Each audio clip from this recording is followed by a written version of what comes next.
Adeline Brooks pressed the barrel of a loaded rifle against the chest of a complete stranger and did not flinch.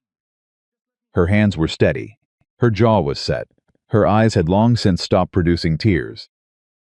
"You finally came," she whispered. She had rehearsed what she would say when someone eventually found her. She had rehearsed how she would beg, negotiate, or fight. She had imagined a dozen different men standing in that doorway. She had never imagined one who looked as broken as she felt. If this story already has your heart pounding, you are exactly where you belong. Subscribe to this channel right now and follow every single part of this story to the very end, because I promise you, what happens next will stay with you long after the screen goes dark. Drop your city in the comments below. Tell me where in this beautiful country you are watching from tonight. I want to know how far this story has traveled. Now let's go back to that doorway. Let's go back to the moment everything changed.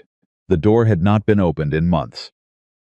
Rowan Mercer could tell by the way it resisted him, swollen from winter moisture. The wood warped and stubborn against its frame. He had to put his shoulder into it twice before it gave. And when it finally swung open, a rush of stale, cold air hit him in the face like a warning he chose to ignore. He stepped inside. The rifle met him at chest height before his eyes had adjusted to the dimness. He froze. His right hand was 3 inches from his own holster, and he did not touch it. Years of trapping in the Montana wilderness had taught him to read situations fast. And what he read in that single breath was this: whoever was holding that gun had been holding it for a very long time. The grip was not the grip of panic. It was the grip of someone who had decided, long before this moment, that they were prepared to use it. "Easy," Rowan said. His voice came out low and flat. The voice he used with spooked animals on a bad morning. "I'm not here to cause trouble." "Then you'd better start explaining what you are here for." The woman's voice was ragged at the edges, like cloth that had been washed too many times. But underneath the exhaustion, there was iron. He heard it clearly, his eyes adjusted. She was standing 6 feet away, large-framed, broad-shouldered, dressed in a brown wool dress that had seen better decades. Her dark hair had come loose from whatever she'd pinned it with and hung in thick strands around a face that was pale with cold and drawn with something worse than cold. Hunger, maybe, or the particular kind of tired that sleep does not fix. She looked at him the way someone looks when they have already made peace with the worst outcome and are simply waiting to see which version of it arrives. "I bought this property," Rowan said. "Paid $1 for it in Missoula 3 days ago. I have the deed in my coat pocket. I'd like to reach for it if you'll let me." Something moved across her face. Not quite surprise. More like a confirmation of something she had already suspected. "Which side?" "Inside." She gave one short nod. He reached slowly, 2 fingers, and drew out the folded paper. He held it out toward her without stepping closer. She did not lower the rifle to take it. Her eyes dropped to it for exactly 1 second, then came back to his face. "I can read from here," she said. "Open it." He unfolded the deed. She read it from 6 feet away, her lips barely moving. When she finished, something in her shoulders changed. Not relief exactly. Something more complicated than relief. She lowered the rifle. Not all the way. She rested the barrel toward the floor, but kept both hands on the stock, and she looked at him with those exhausted eyes and said the thing that would stay with Rowan Mercer for the rest of his life. "You finally came, ma'am?" He genuinely did not understand. "I've been waiting," she said. "Longer than I should have had to." Rowan looked around the cabin. There was a bedroll near the far wall, a small iron pot hanging cold over an ash-gray fireplace, a stack of firewood that had been rationed down to almost nothing. There were papers on the table, many papers, stacked and ordered with great care. And there was a smell in the room, not unpleasant, just deeply human, the smell of a person who had been surviving in a small space for a long time. "How long have you been here?" he asked. She considered whether to answer. He could see her deciding. "Since October," she finally said. It was now the first week of June. Rowan did the arithmetic without meaning to. 8 months. 8 months alone in a broken-down cabin in the Montana wilderness. Through a winter that had killed 3 men he knew personally. Men with full supplies and sturdy shelter. Alone, he said. Yes, he looked at her differently then. Not with pity. Something in her bearing made it clear that pity would not be welcome and would not be accurate. But with a recalibration, the kind a man makes when he realizes the thing in front of him is considerably more complicated and considerably more significant than he first assumed. "My name is Rowan Mercer," he said. Something cracked open in her expression. Just for a moment. Just long enough for him to see that his name meant something to her that it did not yet mean to him. "I know who you are," she said. "You have the advantage of me." Adeline Brooks. She said it like a statement of fact, not an introduction. My husband was Thomas Brooks. He owned the land in the Eastern Valley, the Clearwater parcel. He's been dead since last September. I'm sorry for your loss. Mrs. Brooks. Are you? It was not a question. She said it the way people say things, when they've heard the word so many times they've stopped carrying meaning. What I mean is, what are you doing in my cabin? It's not your cabin, she said. Not in any way that matters. Rowan felt his jaw tighten. He had spent 3 days on horseback to reach this place. He had spent $1 he did not need to spend, because the dollar was a formality, and the land itself was what he'd wanted: isolation. Quiet, a place to put himself where the world would not find him. I have a deed, he said. I know you do. Your father sold it years ago when he needed the money. He sold it to a man named Garrett Holloway, who let it go to a county auction. And then the county sold it to a holding company, and the holding company sold it to you. She paused. Garrett Holloway is the man who killed my husband. The word killed sat in the air between them. What do you mean, killed? I mean, Thomas refused to sell our land to Garrett. The Clearwater parcel sits on top of the only natural spring in the valley. Garrett wanted the water rights. Thomas told him no. She looked down at her hands on the rifle stock. 6 weeks later, Thomas was dead. They called it an accident. A horse throwing him on a trail he'd ridden 100 times. Her voice did not waver. Thomas had ridden that trail 100 times. Rowan did not say anything. I have proof, she said. I have documents that show Garrett has been falsifying land claims across the entire Northern Valley for 11 years. I have letters. I have ledgers that one of his former employees gave me before he disappeared. I came here because this was the one place Garrett doesn't own and cannot reach, not yet. She met Rowan's eyes directly. I came here because your father's papers said you might come back. Eventually, my father's papers. There's a box under the floorboards. She tilted her head toward the far end of the room. 4th plank from the east wall, 3rd from the north. He buried it there before he left. Rowan stood very still. He had not spoken his father's name aloud in 11 years. He had left this land, left Montana, left everything connected to the Mercer family name. And he had done it deliberately and with a completeness that he'd believed. Until this moment was permanent. You read my father's private correspondence, he said. I read what I needed to read to survive, she said. You can be angry about it later. Right now I need to know if you're going to throw me out. He looked at her. The fraying dress, the rationed firewood, the stacked papers she'd spent 8 months protecting. He was angry. He had every right to be angry. He had come here to be left alone. And instead he had walked into someone else's catastrophe and someone else's war. And standing in front of him was a woman who had apparently decided, without asking him, that his arrival was part of her plan. I'm not going to throw you out in June, he said. In Montana, her chin dropped a fraction of an inch. Just enough. But we need to talk, he said. And I want to see what's in that box. She moved aside and gestured toward the far wall. He crossed the room, crouched down, and counted planks. 4th from the east wall, 3rd from the north, he pressed.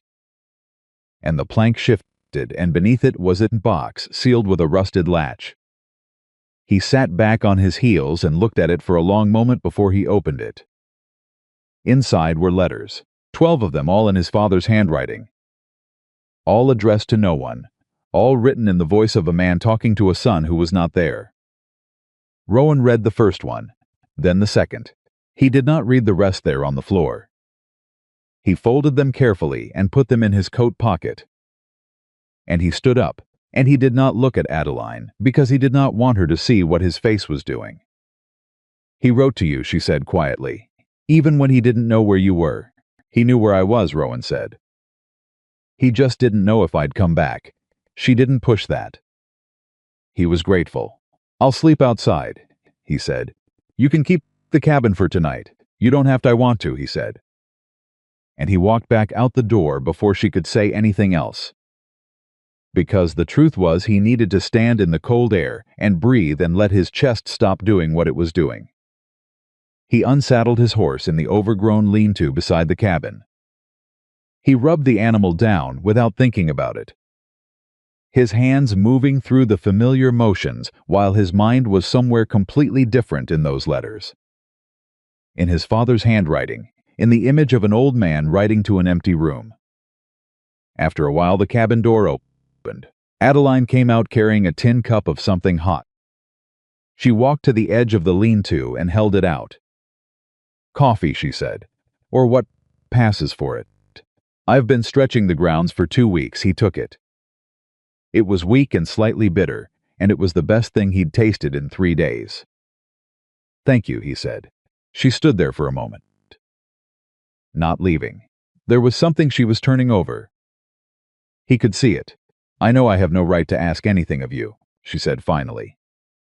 "I know you came here to be left alone. Your father wrote about that too, that you'd left because you needed quiet. Because something had happened that you needed distance from." She paused. He didn't say what it was. He wouldn't have. "I'm not asking," she said. "I just wanted you to know I'm not asking you to fight Garrett Holloway. I'm not asking you to take on someone else's trouble. What I'm asking is simple." She looked at him steadily.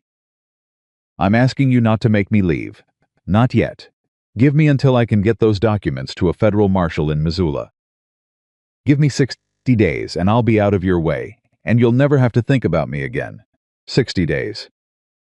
He could see her calculating that she had given him the smallest number she thought he might accept. "What makes you think a federal marshal will care?" he asked. "Garrett Holloway sounds like a man with friends." "He does have friends," she said. "He has a judge and 2 sheriffs and a territorial senator who owes him money. But I have 11 years of evidence, and I have names. And I have a letter from that former employee written in his own hand describing what he witnessed." Her voice was controlled, but he could hear the current running underneath it. "What I don't have is a man whose name is on a deed that Garrett can't buy or threaten his way onto. Your property is the only piece in the northern valley that sits outside his reach. As long as you're here, he can't legally touch it. And as long as I'm here with your permission, I'm not trespassing. I'm a lawful guest." Rowan looked at her for a long time. "You thought all of this through," he said. "I had 8 months," she said. "I had a great deal of time to think."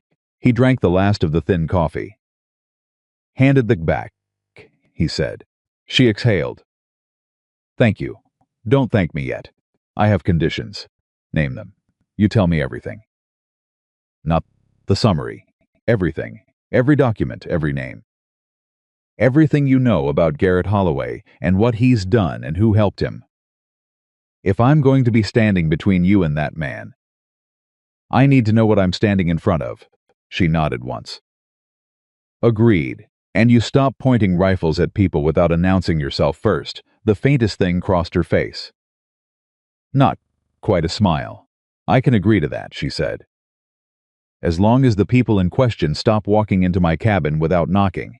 "It's my cabin," he said. It was, she said, and she turned and went back inside.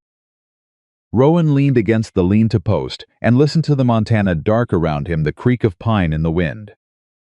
The distant sound of water, the 10,000 kinds of silence that this particular wilderness produced, and for the first time in 3 days of riding, he felt something other than the numbness he'd grown so accustomed to that he'd started to think it was his natural state. He felt something he did not immediately have a name for. It would be several weeks before he understood that the feeling was interest. Not romantic interest, not yet, but the older, more fundamental kind.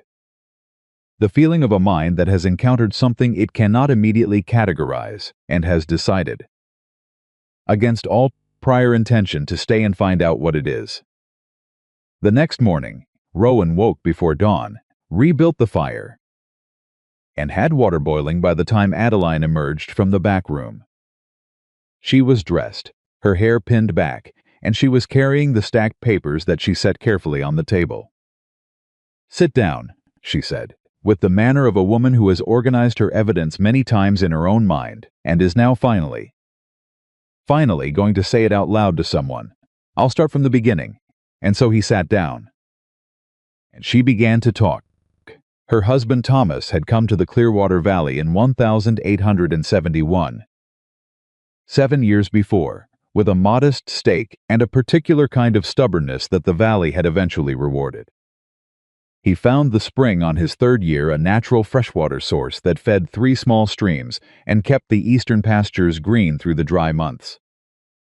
He knew immediately what it was worth. He also knew, within the year, that Garrett Holloway knew it too. Garrett didn't come to Thomas directly at first, Adeline said. He sent people, intermediaries, men who made offers and called them generous and acted surprised when Thomas turned them down. She spread several letters across the table. "These are the first 3 offers. See the amounts. See how they increase." Her finger moved along the paper. "And see here the dates. The first offer comes in March of 1875. The second in August. The third in January of 1876. Each one higher than the last." He expected Thomas to wear down, Rowan said. Everyone expected Thomas to wear down. We weren't wealthy. We were comfortable, the land was productive, and we worked hard, but comfortable is not the same as secure. And Garrett knew the difference. Her jaw tightened. He also knew that we had a child. Rowan looked up. "A daughter," Adeline said. "Clara. She was 4 years old when this began. Where is she now?" "With my sister in Billings." She said it without looking at him. "She's been there since September. I sent her before Thomas died." "He asked me to." A pause. He knew things were going to get worse before he died. He was trying to protect her from it. Rowan let that sit without commenting.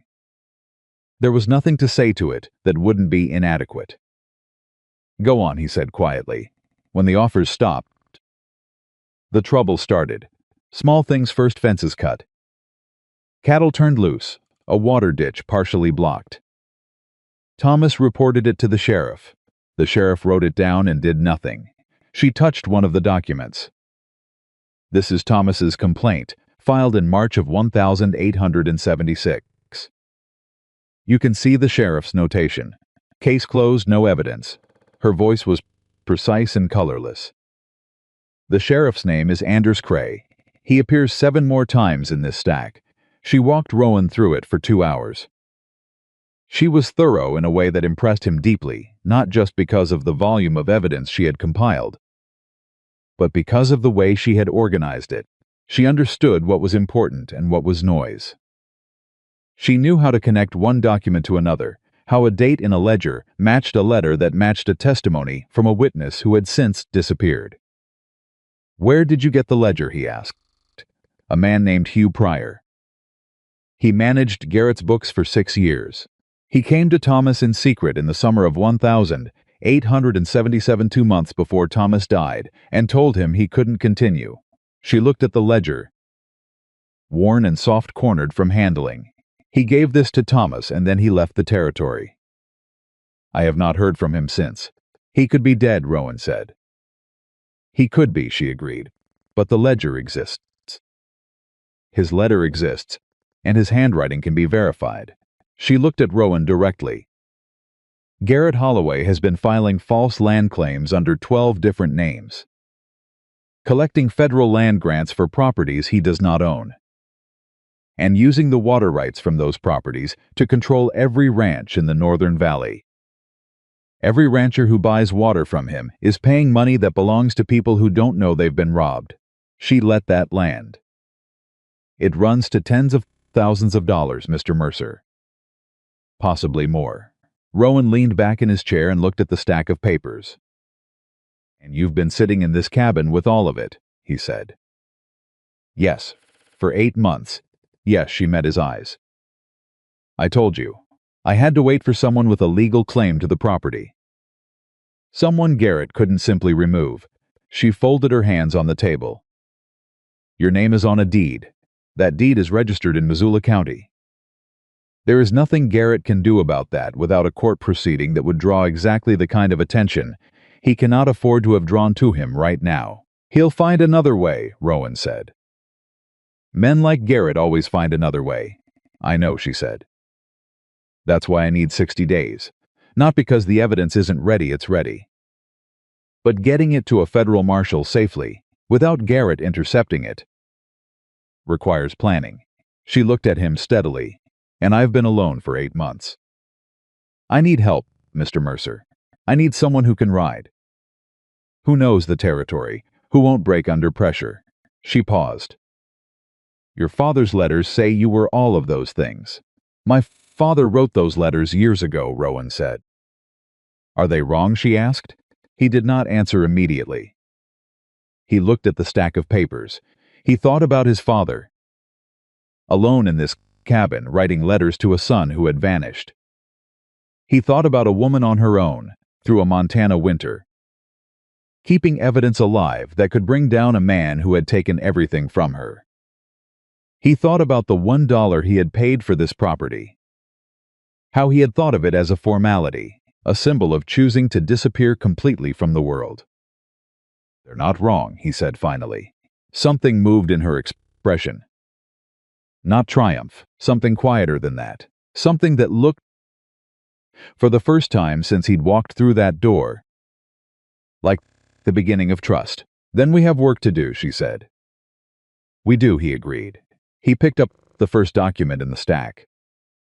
He began to read. Outside, the Montana moved across the mountain in long golden lines. And the cabin, the broken, forgotten, $1 cabin that everyone else had written off as worthless, held 2 people who had each, in their own way, believed they were done. Done with fighting. Done with hoping. Done with trusting that the world had anything left to offer them that wasn't grief. They were both wrong about that, but neither of them knew it yet. Garrett Holloway's men were already asking questions in town. Already someone had mentioned seeing a light in the window of the old Mercer property. Already a name was being passed along a chain of whispers that would eventually reach a man who did not like surprises and did not forgive them. But in the cabin, for now, there were only documents. And a woman who had refused to stop fighting, and a man who had come here to be finished with the world and had instead found, sitting across a rough wooden table from him, the first thing in 11 years that made him want to stay awake. He read until the light changed. She answered his questions with a precision that told him she had prepared for every one of them.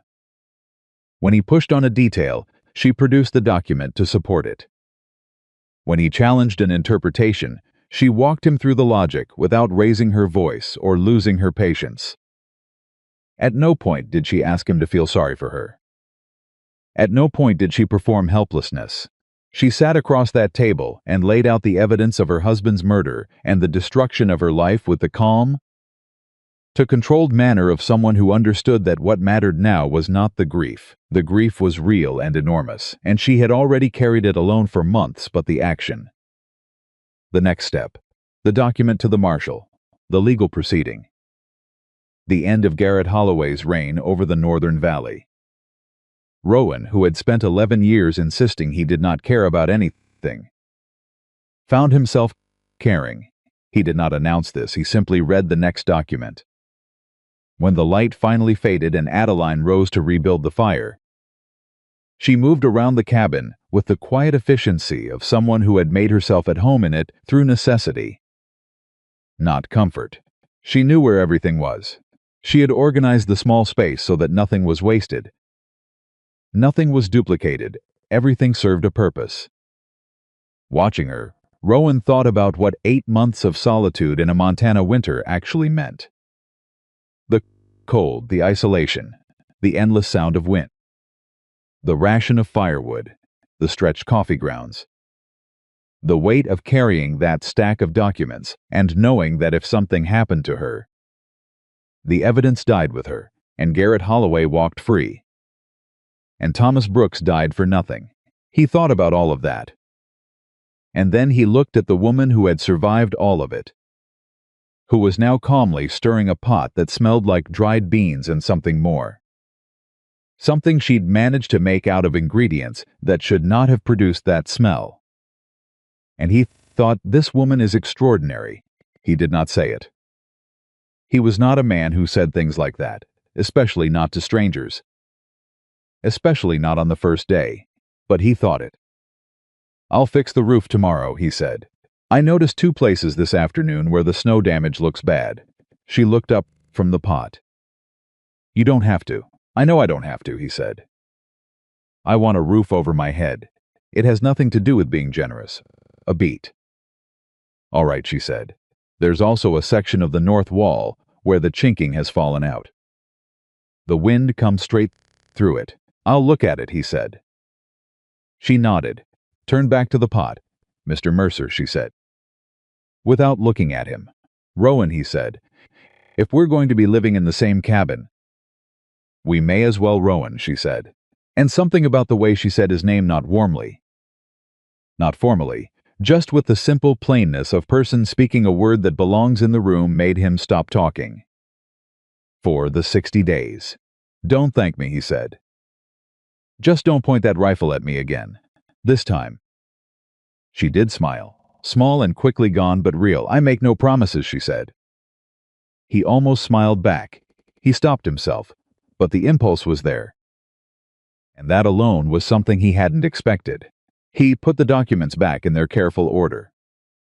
He set them at the edge of the table where she had kept them.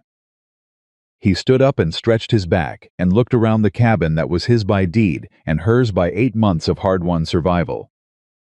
And he said nothing more that night, but he did not sleep outside. He slept on the floor by the door, his rifle within reach, his ears tuned to the sounds outside, because Garrett Holloway's men were asking questions in town. And the woman sleeping in the back room of this cabin had evidence that could destroy the most powerful man in the northern Montana Valley.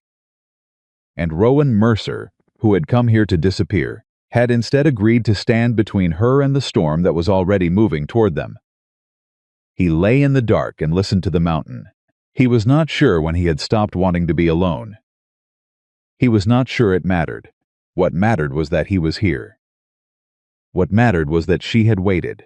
What mattered was the stack of documents on the table, and the name Garrett Holloway, and the 60 days ahead of them that would determine whether justice was even possible in a valley where a corrupt man had long since decided that it wasn't. Rowan closed his eyes. He did not sleep for a long time.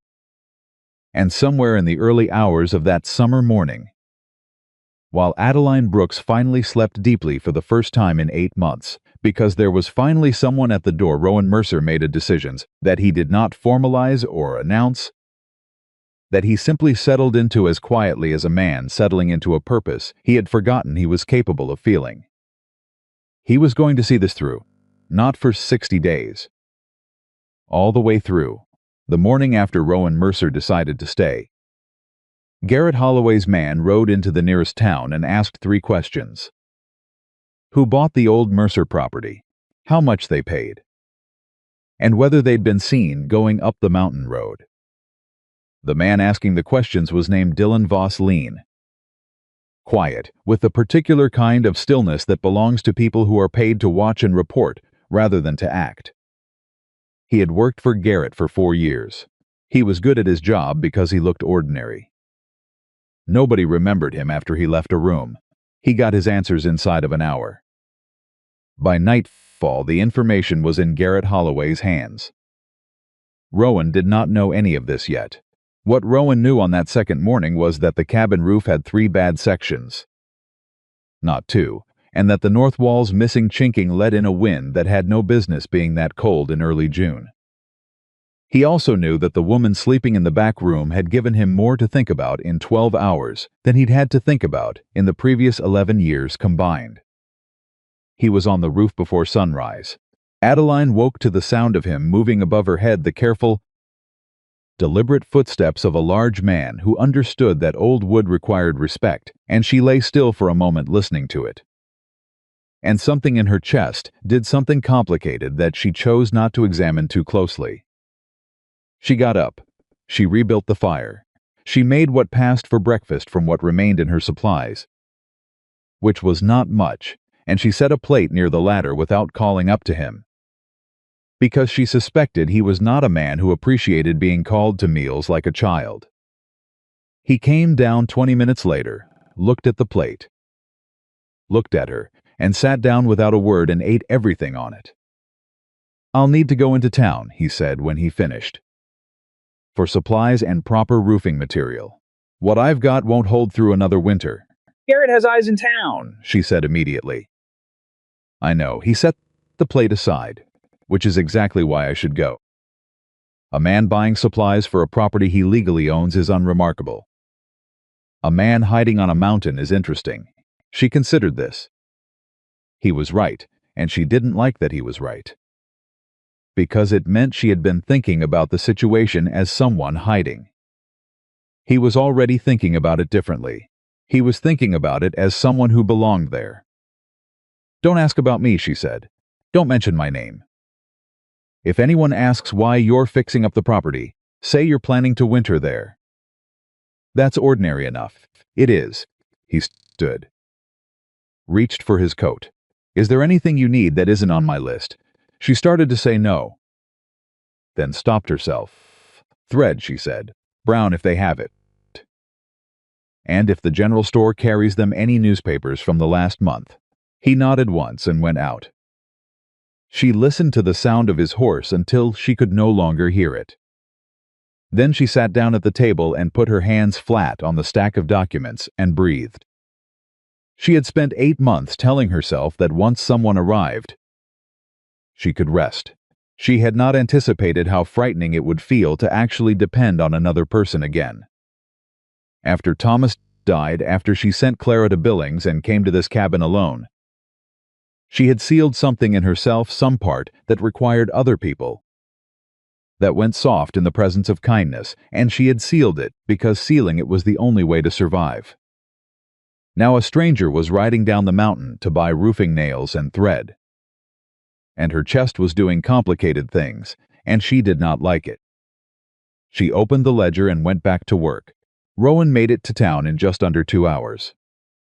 Dillian Voss watched him arrive from the window of the saloon, took note of everything: the horse, the saddlebag, the unhurried way the man moved, the way his eyes swept the street before he dismounted and kept watching. Rowan went to the general store. The storekeeper, a round-faced man named Aldous, was glad enough for the business and asked the usual questions.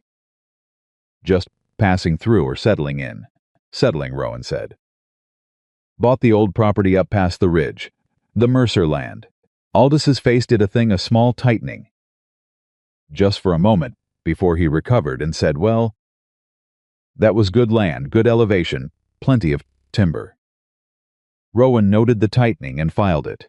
"Mercer land's been empty a long time," Aldous said carefully, measuring out nails.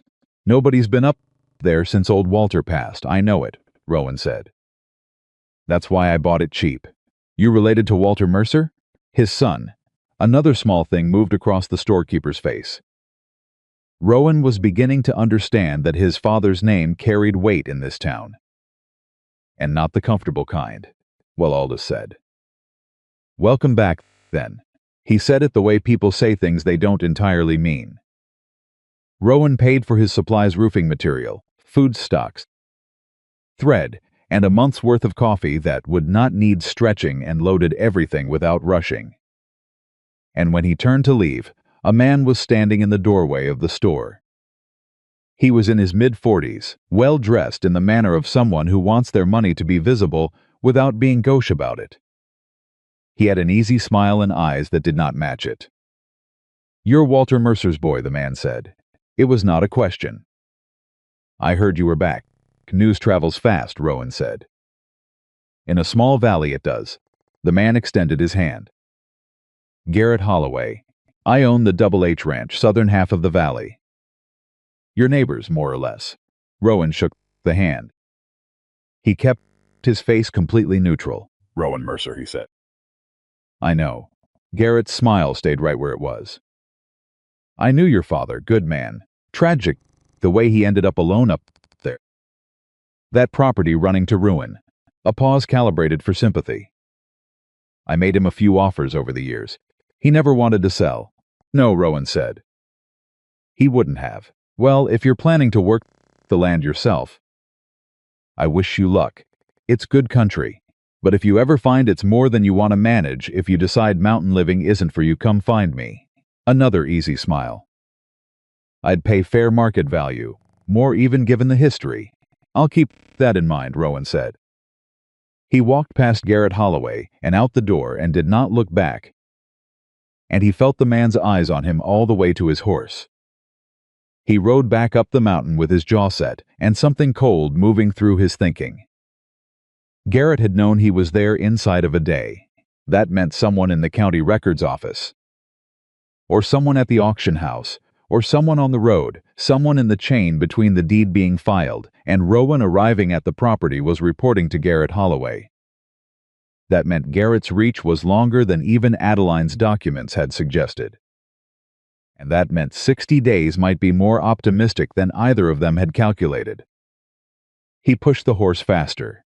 When he came through the cabin door, Adeline looked up from the table and read his face before he said a word. "What happened?" she said. "I met Garrett Holloway." She stood up. "Where general store?" "He was waiting for me." Rowan set the supplies down. "He knew who I was. He already knew I'd bought the property.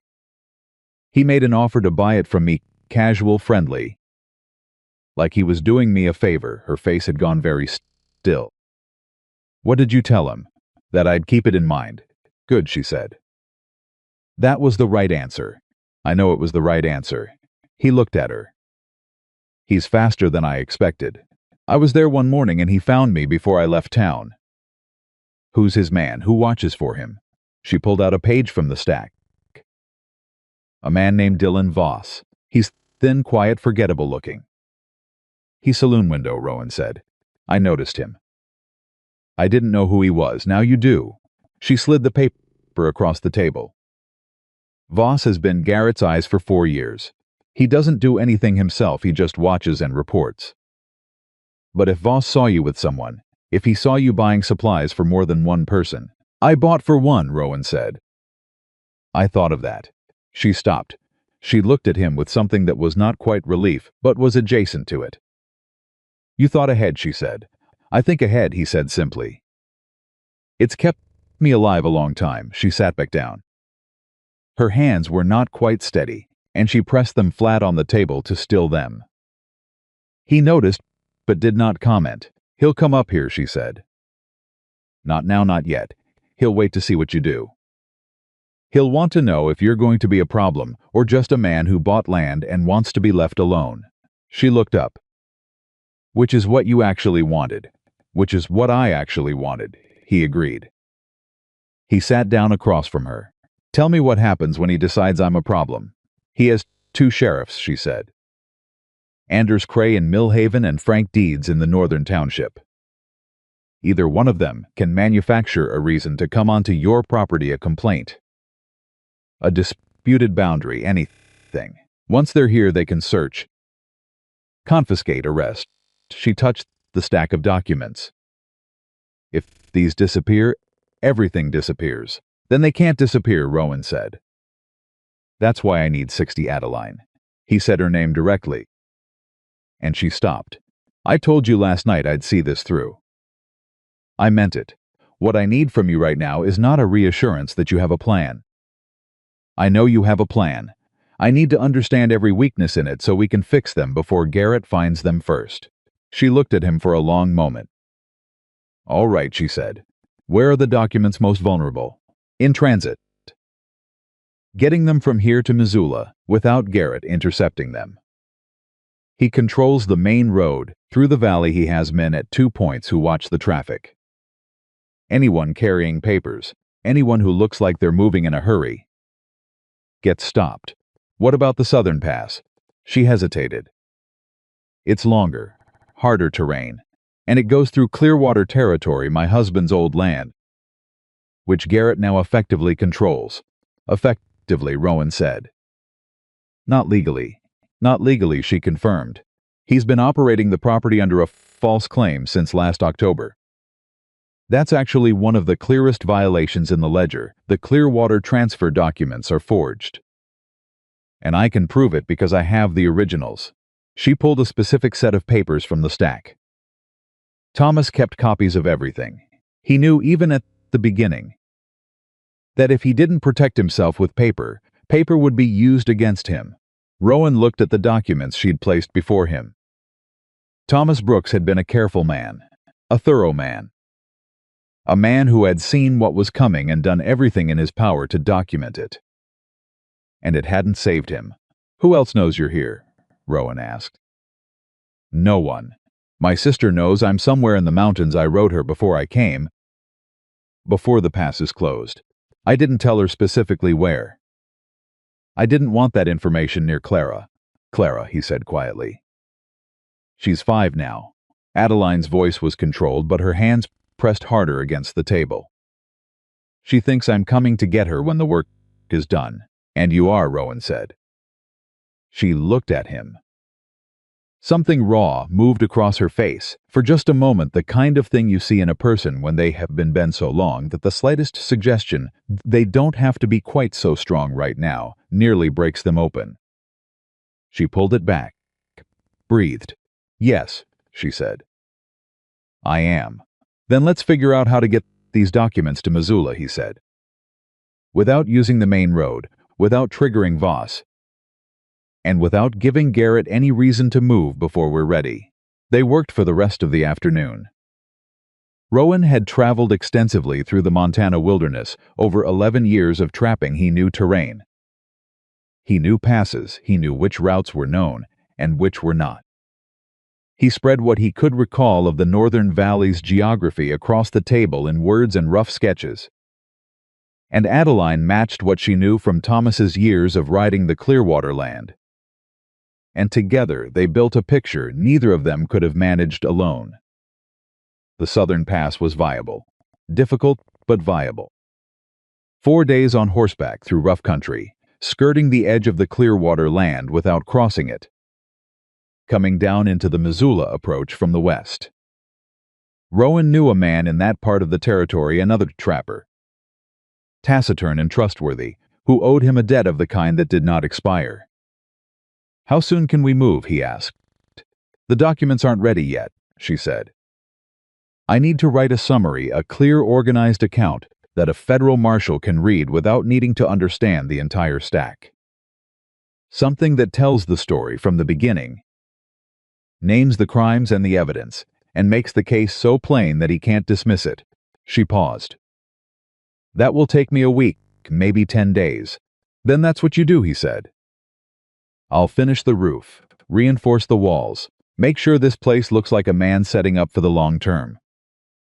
Ordinary, unremarkable, he looked at her directly. Can you write that summary without anyone in town knowing? I have paper. I have ink. Good.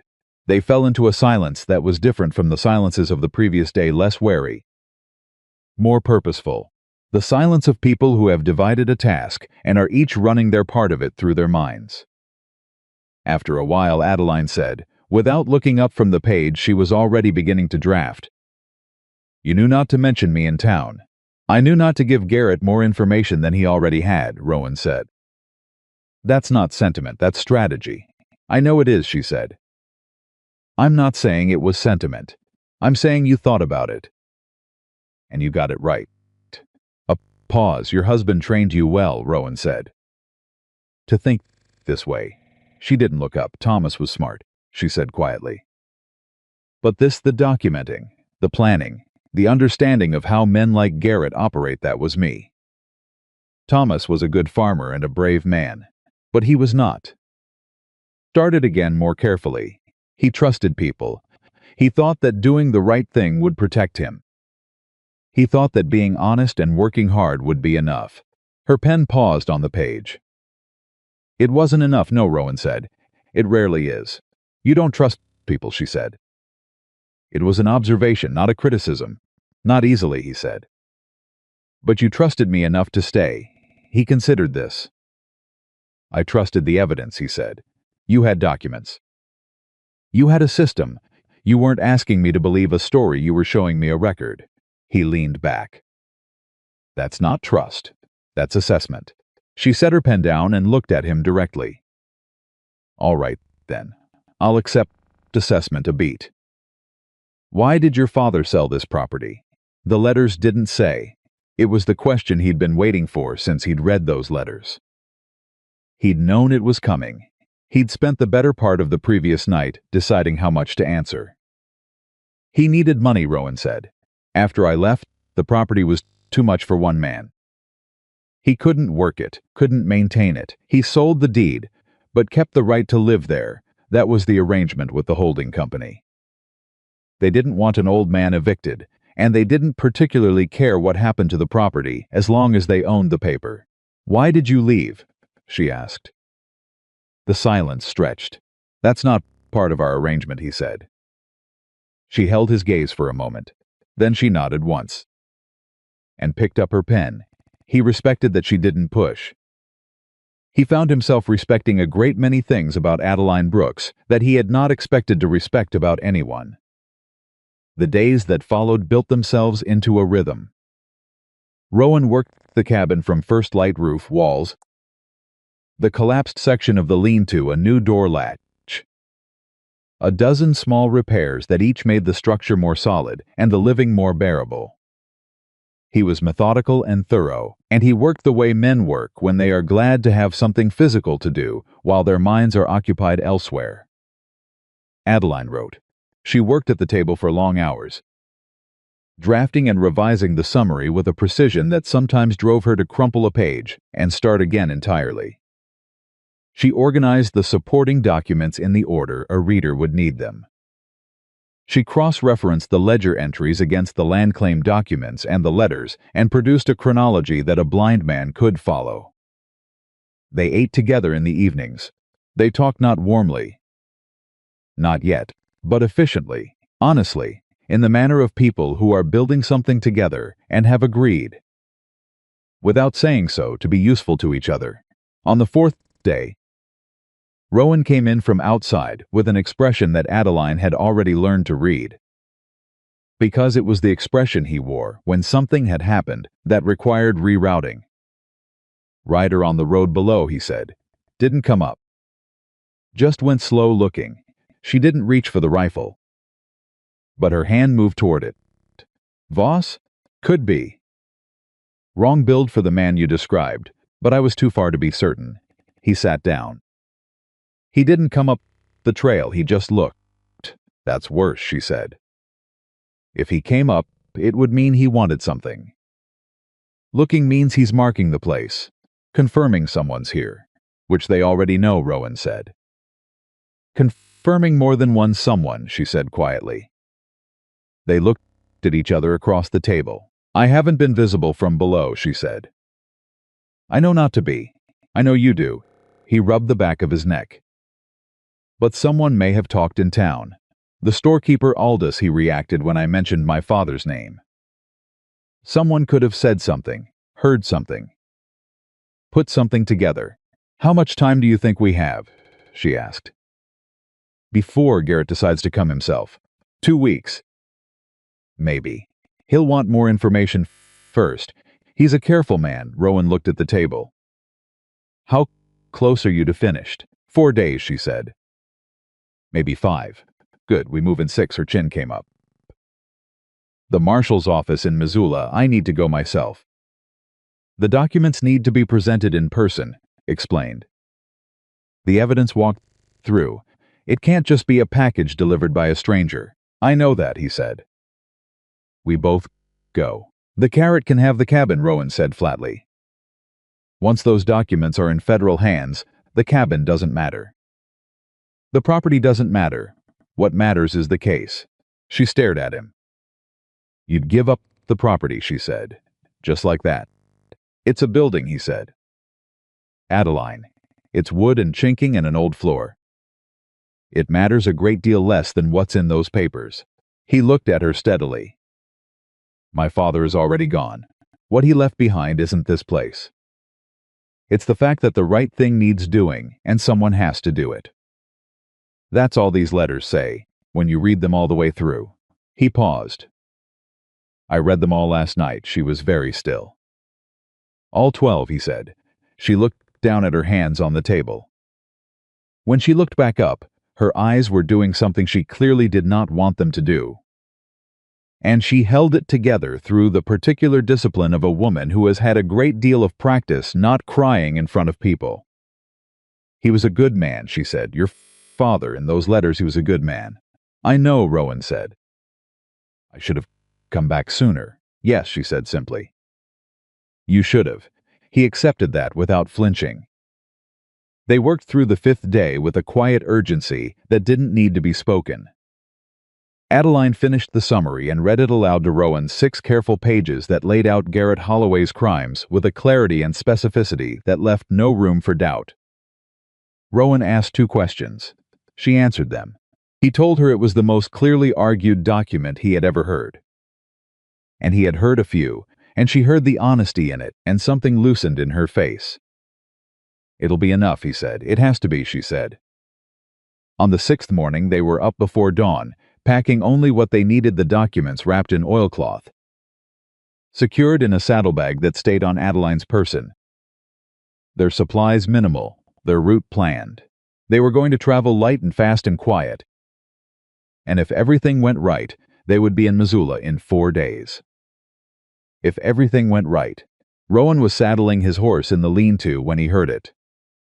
Not hoofbeats, he would have heard those sooner. What he heard was the particular sound of men moving through brush on foot. The sound of people who do not want to be detected but are not quite careful enough. The sound that every man who has spent years in the wilderness learns to recognize instantly because it is always significant. He was back through the cabin door in 10 seconds. Adeline was at the table, tying the oilcloth around the last bundle of documents. She looked up at his face and went completely still. How many? She said. 4, maybe 5. On foot coming up from the east side, she was already moving, not panicking. Not scrambling, but moving with the focused speed of someone who has mentally rehearsed this exact moment for 8 months. She had the saddlebag over her shoulder before he finished the sentence. The rifle, she said. I have it, he said. There's something else. He looked at her directly. There's a voice I recognized, calling low to the others. He paused. It wasn't Voss. She waited. It was Garrett Holloway himself, Rowan said. Something moved through her face, then not fear exactly, but the full, cold recognition of what it meant that Garrett had come himself, in person, before dawn, with men on foot rather than on horseback, moving quietly up the east face of the property. This was not a visit. This was not a warning. Garrett Holloway had come to make sure there was nothing left to find. Back door, Rowan said. There is no back door, she said. There is now, he said. I put one in on the 3rd day. North wall, behind the woodstack. He watched her face change as she understood, and said, I told you, I think ahead. He moved the woodstack himself 4 seconds. No wasted motion, and the door was there, narrow and crude and absolutely functional. He went through first, checked the tree line, saw nothing moving. Now, he said. She came through and he was beside her. And they moved into the trees together with everything that mattered contained in a saddlebag pressed to Adeline Brooks' side. 8 months of survival. 11 years of her dead husband's careful documentation. The legal destruction of Garrett Holloway's empire. And the answer to a question that a lonely mountain man had been trying to outrun for more than a decade.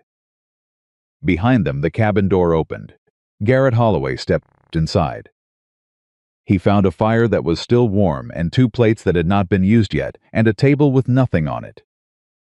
And he understood in that moment, with a fury he worked very hard to keep off his face, that the woman he had spent 8 months believing was hiding had not been hiding at all. She had been waiting, and now she was gone.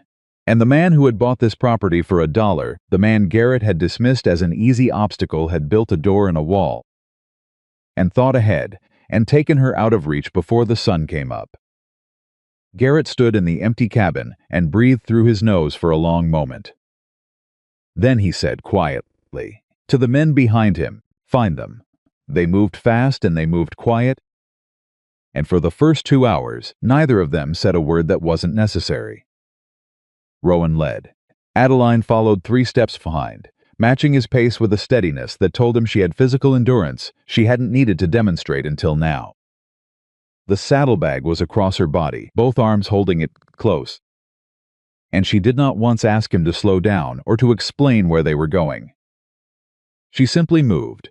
That, more than anything, told him who she was. The east approach, where Garrett's men had come from, was behind them. Rowan had taken them northwest first, into the heaviest tree cover, then curved south in a long arc that would eventually bring them to the horses he'd left tethered below the ridge the night before. He'd done it deliberately. That night moved the horses down after dark. Told himself it was practical. Told himself a good trapper always positioned his exit before he needed it. He had not let himself think too hard about why he'd been more careful than usual. Now he was glad he hadn't thought too hard. They reached the horses. Adeline checked the saddlebag's ties before she mounted, fingers moving with quick precision, and then she was up and ready before he'd finished checking his own cinch. "South Pass," South Pass, he confirmed. "Garrett's men are on foot. They can't cover enough ground before we're clear of the valley." He looked at her. "You all right? Ask me something harder," she said. He almost smiled. He turned his horse south. They rode hard for the first 3 hours, putting distance between themselves and the cabin with a kind of folks efficiency that leaves no room for anything except the next mile and the mile after that. When Rowan finally pulled up to let the horses breathe in a shallow draw, Adeline came alongside him, and they sat without speaking for a moment, listening. Nothing behind them, nothing moving that shouldn't be moving.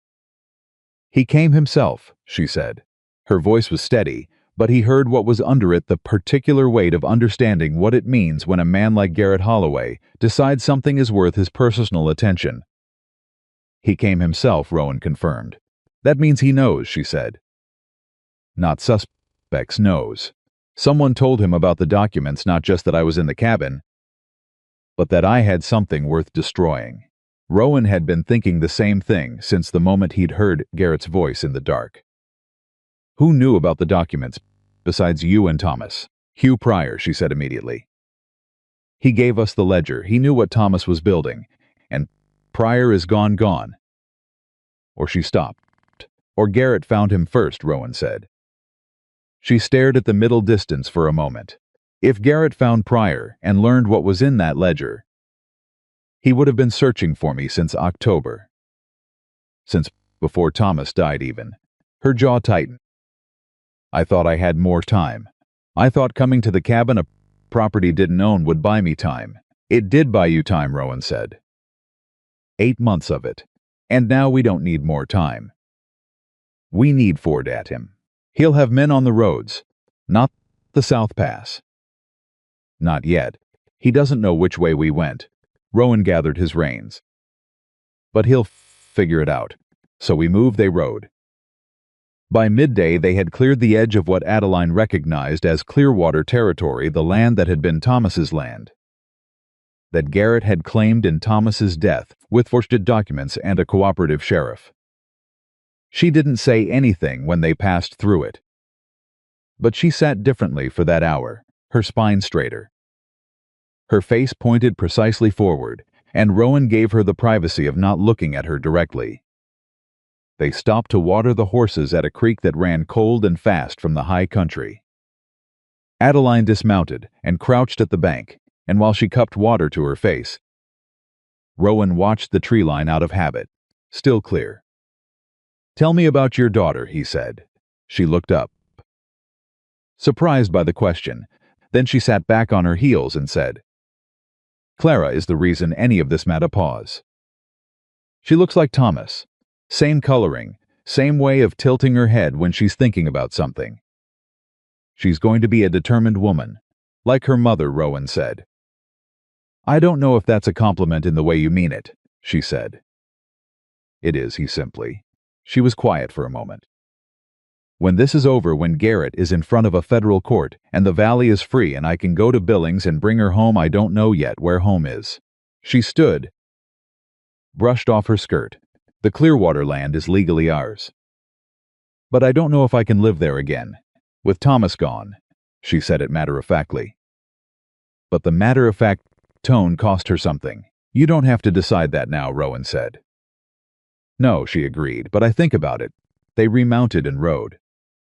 The afternoon passed in stretches of focused silence broken by practical exchanges: the route, the terrain, the pace, whether to push on or make camp before dark. They decided to push. The South Pass had a difficult section that was better navigated in daylight, and they wanted to be through it before they stopped. Rowan was wrong about two things that day. He was wrong about how quickly Garrett would figure out which direction they had gone. And he was wrong to assume that Garrett's only resource was the men he'd brought to the cabin. He discovered the first mistake at the top of the South Pass.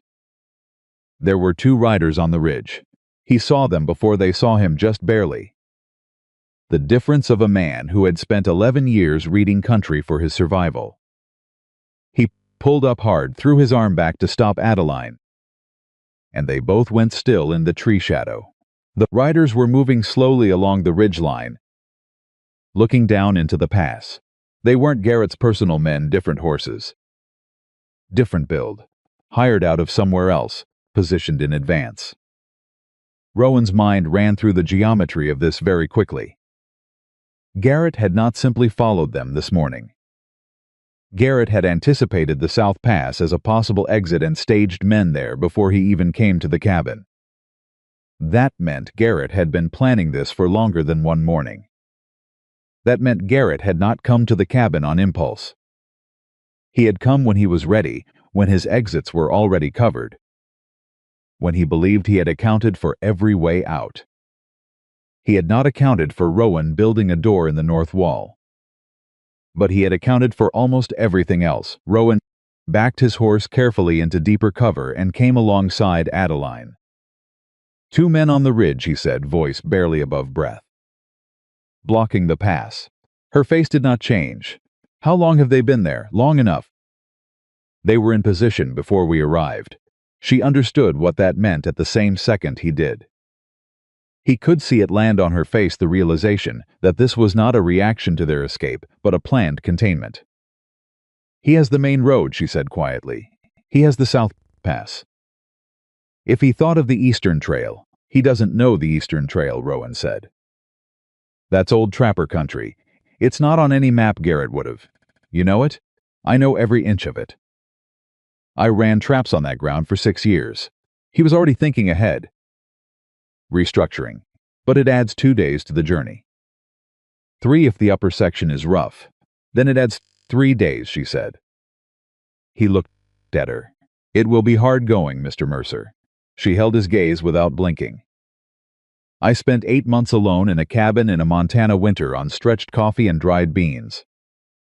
I can manage 3 days of hard going." He turned his horse.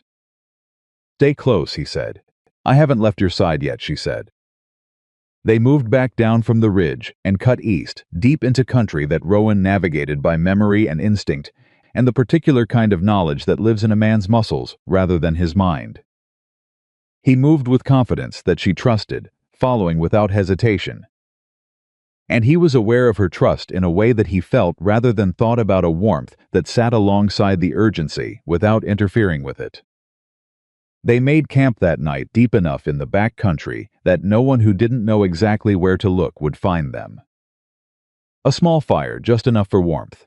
Adeline checked the documents by firelight, each page, each seal, each stack, with the focused attention of someone who has had nightmares about arriving and finding the pages blank. "They're all here," she said, like she needed to say it aloud. "They were always going to be there," he said. "You can't know that," she said. "I was with them every minute since we left," he said. "So yes, I can." She looked at him across the small fire. She had been looking at him differently since that morning, since the north wall door, since the horses positioned in the dark, since the moment she'd understood that he had been planning her escape, even while he was telling himself he was just being practically minded. She had been looking at him like someone recalibrating, like a woman revising an estimate upward. "Why did you leave Montana?" she said. 11 years ago, the fire shifted. He watched it. "You don't have to tell me," she said, "but I'm asking honestly. Not because I need leverage or because I'm curious in a small way. I'm asking because I've spent 6 days with you, and I understand how you think, and I don't understand why a man like you runs from anything." He was quiet for long enough that she might have thought he wasn't going to answer. "I was engaged to be married," he said, "a woman in Missoula. Margaret Hale. Her father ran a freight business. She was a good person. Kind. Patient." He turned the words over like he was checking them for accuracy. "I was 24. I thought I knew what I wanted. I came home early from a trapping run. 3 weeks early. The season had been bad and I saw no point in staying." He paused. "She was with someone else, someone her father preferred. A man with a business and prospects and a settled address." He said it without heat, without residual bitterness, the way a man talks about something that hurt him so completely that the wound scarred over and became just geography. She didn't apologize. She said she hadn't expected me back so soon. "She said she hoped I understood, and you left," Adeline said. "I left," he said. "I left because staying felt like a choice to be made small. To be the kind of man that things happen to, rather than the kind of man who decides." He looked up from the fire. "It was the wrong reason. I know that now.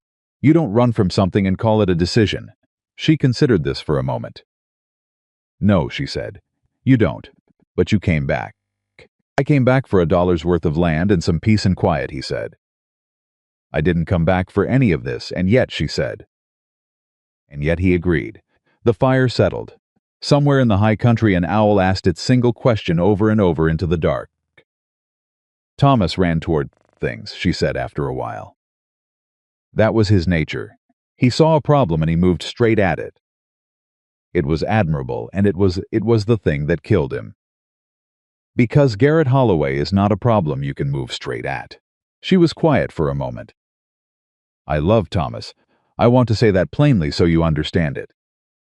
He was a good husband and a good father, and his instincts came from the best place in him." A pause. "But he trusted the wrong people, and he didn't see what was coming until it was already there." "You saw it," Rowan said. "I saw it 6 months before he did," she said. "I tried to tell him. He listened. But he needed to believe people were better than I was giving them credit for." She looked at her hands in her lap. "He was wrong, but I understand why he needed to believe it. The world he wanted to live in was worth wanting." Rowan thought about his father's letters. About a man writing to an absent son year after year. Still hoping, still believing. "Some people are built for hoping," he said. "It's not a weakness. It's just a different kind of strength." She looked at him with an expression he hadn't seen from her before. "Something unguarded. That's the kind of thing you've said since I met you," she said. "Don't get accustomed to it," he said. But she was already almost smiling. And this time he didn't stop himself from doing the same. They slept in shifts. Rowan took the first watch and sat with his rifle across his knees and listened to the backcountry and thought about Garrett Holloway. who was somewhere behind them, with enough hired men to cover multiple exits, but not enough knowledge to cover the one that mattered. 2 more days to Missoula. 2 days of keeping off the known roads, keeping to the trapper's country, keeping the documents dry and Adeline safe and himself between her and whatever was moving in the dark. He could do 2 days. He had done harder things for considerably less reason. The second day was rough going, as he'd warned her. The upper section of the eastern trail crossed a rocky escarpment that required dismounting and leading the horses by hand, picking footing carefully over ground that was still damp from the spring melt. Adeline managed it without complaint, without asking him to slow down, without any of the fragile behavior that the word alone had once conjured for him, before he understood that she had not been alone in any meaningful sense. She had been solitary, which is entirely different, and solitary people develop a self-reliance that is quietly remarkable to witness in action. They were halfway across the worst section of the escarpment when the horse behind him stumbled. Not Adeline's horse, his own. The front left hoof caught a wet stone wrong, and the animal lurched sideways. And Rowan moved on reflex, throwing his weight against the horse's shoulder to keep it from going down on the rocky slope. And in the 2 seconds of focused physical effort, he felt something pull sharply in his left side, old scar tissue from a trapping accident years ago. A wound that had never fully closed the way a man his age expected things to close. He got the horse steady. He stood straight. He breathed. "You're hurt," Adeline said from 3 feet away. She had moved toward him the moment the horse stumbled, and she was looking at his face with the diagnostic attention of a woman who had tended injuries and knew how to read them. "Old injury. You are not fine," she said. "You went gray." "I'm always that color," he said. "Rowan." She said his name the way she'd said it that first evening by the fire, plain and direct, like something that belonged in the air between them. "Show me." "We have 5 minutes," she said. "Show me, or I'll assume it's worse than you're telling me, and I'll worry about it for the next 2 days, instead of watching the trail." He looked at her for a moment. Then he pulled up the left side of his shirt. The scar was substantial, a long, puckered line from a trapping chain that had caught him badly in the winter of 1871. It had gone infected, and he'd dealt with it alone in a trapper's hut for 2 weeks, which had been one of the less pleasant experiences of his life. The area around it was red now, the muscle beneath it tightened from the sudden strain. Adeline looked at it without flinching. She reached out and pressed 2 fingers alongside the scar with careful precision. He went still. Not because it hurt, though it did, because no one had touched him with that particular quality of attention in a very long time. "Strained muscle, not the scar," she said. "Does it pull when you breathe deep a little?" he admitted.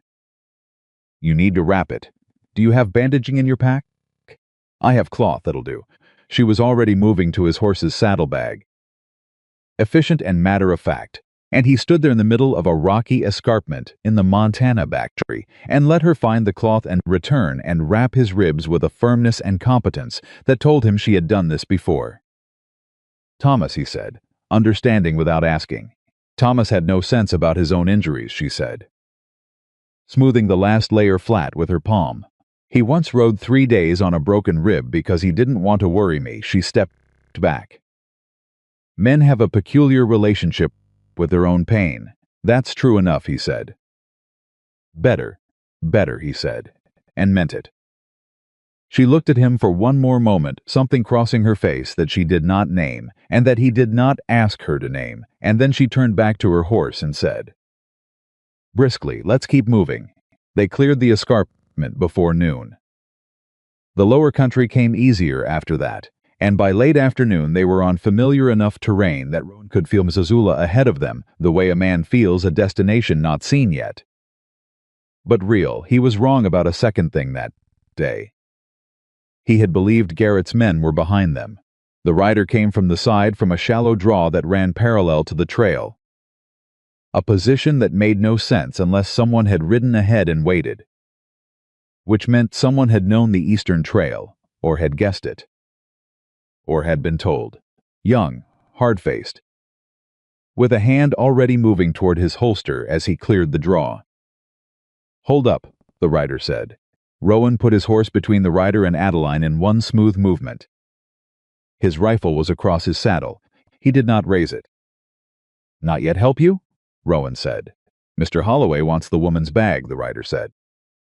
He was trying for authority, and not quite finding it young enough that bluster was covering for uncertainty. "Hand it over and you're free to go." "That's a kind offer," Rowan said. "I'm going to decline. That ain't a request, mister." "I know it ain't," Rowan said. "But you're one man, and you're younger than the situation calls for. And I've been in this country longer than you've been alive." He looked at the rider steadily. "Garrett sent you alone?" A flicker. "Just for a second." The rider's eyes moved, left the involuntary look of a man checking where his support is. Rowan heard it then. A second horse, deeper in the draw. Hung back waiting. One visible, one hidden. "Standard enough. Tell the man in the draw to come out where I can see him," Rowan said. The rider's jaw tightened. "Do it," Rowan said. "Because if he comes out after I've decided things are hostile, we're going to have a much worse conversation." A long moment. Then a second rider emerged from the draw, older, less certain than his partner, with the look of a man who had hired on for straightforward work and was now in something he hadn't fully agreed to. Two men, both uncertain, neither willing to be the one who started something they couldn't finish. Adeline spoke from behind Rowan's shoulder. "I know your names," she said. Both riders looked at her. "James Coley and Pete Rourke," she said. "You've both worked for Garrett Holloway for 3 years. You're both in the ledger." She paused. "Not as perpetrators. As witnesses, I documented what you saw, not what you did. If you walk away right now, that distinction stays in place." Another pause.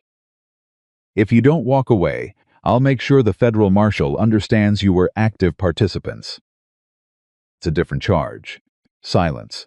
The older rider, Pete Rourke, looked at her for a long moment. Then he looked at James Coley. Something passed between them. "Garrett didn't tell us what was in that bag," Pete said. "He just said to get it." "I know he didn't," Adeline said. "He doesn't tell people more than he has to. That's how he operates." Another silence. "Longer we got families," Pete said. It wasn't a threat or a negotiation. It was a simple statement of the complication. "I know that, too," Adeline said. "Which is why your names are in the witness column." Pete Rourke looked at Rowan. Man to man, one calculation to another, Rowan said nothing. He simply waited, his hand on his rifle, his posture completely still, giving the man the space to make the only decision that made sense. Pete turned his horse. James Coley followed, half a second behind. They rode back into the draw and kept riding, and the sound of their horses faded south. Away from Missoula, away from Garrett, away from all of it. The silence they left behind was enormous. Adeline let out a breath that she'd been holding since she'd started talking. "You knew their names," Rowan said. "I told you," she said. "I documented everything. You bluffed about the charges." "Did I?" she said. "Or did I just remind them that they had a choice?" She straightened in the saddle. "Either way, they're gone." He looked at her, this woman who had been sitting behind him, while a man pointed toward her bag and had responded not with fear, not with silence, but with names and legal distinctions and a precise understanding of exactly what pressure to apply and exactly how much. "You're remarkable," he said. He said it the way he said everything, plainly, without embellishment, as a statement of fact rather than sentiment. She blinked, like the word had caught her off guard in a way that a rifle hadn't. "I'm practical," she said after a moment. "Those aren't mutually exclusive," he said. He urged his horse forward. She came alongside him. And for the first time since they'd left the cabin, they were riding side by side rather than one behind the other. And neither of them moved to change it. They made camp that night with one day between them and Missoula. One day between Adeline Brooks and the federal marshal's office. One day between 11 years of Garrett Holloway's corruption and the legal system that could end it. Rowan sat with his rifle and watched the dark and thought about what came after. After the marshal. After the documents were filed and the case was opened and Garrett's empire began to come apart at the carefully forged seams. He thought about Adeline going to Billings to bring Clara home. He thought about the Clearwater land and whether she could go back to it. And what home meant when you'd rebuilt it once from nothing and lost it and had to start again. He thought about his father's cabin, the repaired roof, the new door in the north wall, the coffee that didn't need stretching anymore. He thought about things he had no business thinking about. And he let himself think about them anyway, because they were one day from Missoula, and he was not the man who ran anymore. And pretending otherwise was a particular kind of dishonesty he'd decided he was done with. Adeline was asleep, which she needed genuinely, deeply asleep for the first time in 2 nights. Her face relaxed into something younger and less defended. One hand still resting on the saddlebag even in sleep. He watched the dark. He listened to the country. He thought about that moment on the escarpment, her hands, certain and careful, wrapping his ribs, her voice, saying his name, the way she'd stepped back afterward and said briskly, "Let's keep moving," as if she hadn't just done something that had shifted something in him that he'd been fairly certain couldn't be shifted anymore. An hour before dawn he heard something, not behind them. Not to the sides, ahead, on the Missoula road. He was on his feet before he'd finished thinking. And then he was crouching beside Adeline with his hand on her shoulder. And she was awake and alert in the space of 2 seconds. Her hand tightening on the saddlebag. "What is it?" she breathed. "Someone's on the road ahead," he said. "Between us and Missoula." She sat up. Her eyes were completely clear. "How many?" she said. "I can't tell yet," he said. "But Adeline," he stopped. "Say it," she said. "If Garrett has men on the Missoula approach," he said, "it means someone inside the federal marshal's office is his. It means he knew we were heading there before we even left the cabin." He watched her face as she processed this. As she followed the logic to its conclusion, she got there. He could see the moment she got there. "The marshal," she said. "Maybe not the marshal himself," Rowan said, "but someone in that office. Someone who sent word to Garrett the moment someone described a woman with documents asking about filing a federal complaint." She was very still. "Hugh Pryor," she said slowly. "Hugh Pryor came to Thomas after trying to go to the marshal's office first. He told Thomas he'd gone there and been turned away. He said they hadn't believed him." Her voice was quieter now. "Building toward something. But what if they hadn't turned him away because they didn't believe him? What if they'd turned him away and then told Garrett what he'd brought?" Rowan waited. "Garrett knew about the ledger before Hugh came to us," she said. "That's how he knew what Thomas had. That's how he knew what to look for. The marshal's office didn't fail Hugh Pryor. They betrayed him." She looked at Rowan. "I've been trying to take these documents to the one place Garrett already controls." The silence between them was complete. Then Adeline reached into the saddlebag and pulled out the oilcloth-wrapped stack of documents and held them against her chest and said, very quietly, "Where do we go?" Rowan looked at her. He thought about a man in the Eastern Territory, a federal circuit judge, who had come through Missoula twice in the years before Rowan left. A man with a reputation for taking cases that local authorities were too compromised to touch. A man whose circuit brought him through Billings every spring. Billings, where Clara was. He looked at Adeline. "I know where we go," he said. Billings was 3 days east, and they did not have 3 days to spare. Rowan made the calculation while the sky was still dark above them, turning the variables over with the practiced efficiency of a man who had survived years of wilderness decisions where being wrong meant not surviving. The Missoula approach was compromise that was settled. The South Pass was watched. The main road was Garrett's. What remained was the eastern route they'd already taken. Pushed further, past the edge of the valley entirely, into open country where Garrett's influence thinned out because his money had never needed to reach that far. "We ride through," he told Adeline. "Not around. We cut straight across the open basin, and we move fast, and we don't stop for anything that isn't the horsehippers breaking down." She was already rolling her bedroll. "How long?" 2.5 days if we push. 3 if we can't." He looked at her directly. "It'll be hard. You keep saying that," she said. "I keep managing." He almost said something. He stopped himself. He saddled the horses instead.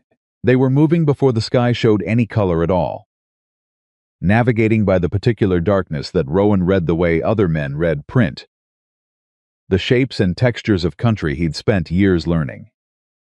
Adeline stayed with him without complaint, without hesitation, her horses breathing the only sound between them for the first hour.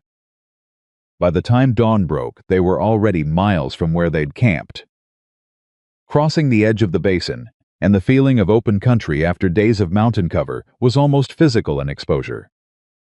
A vulnerability, the sensation of being visible in a way the trees had prevented.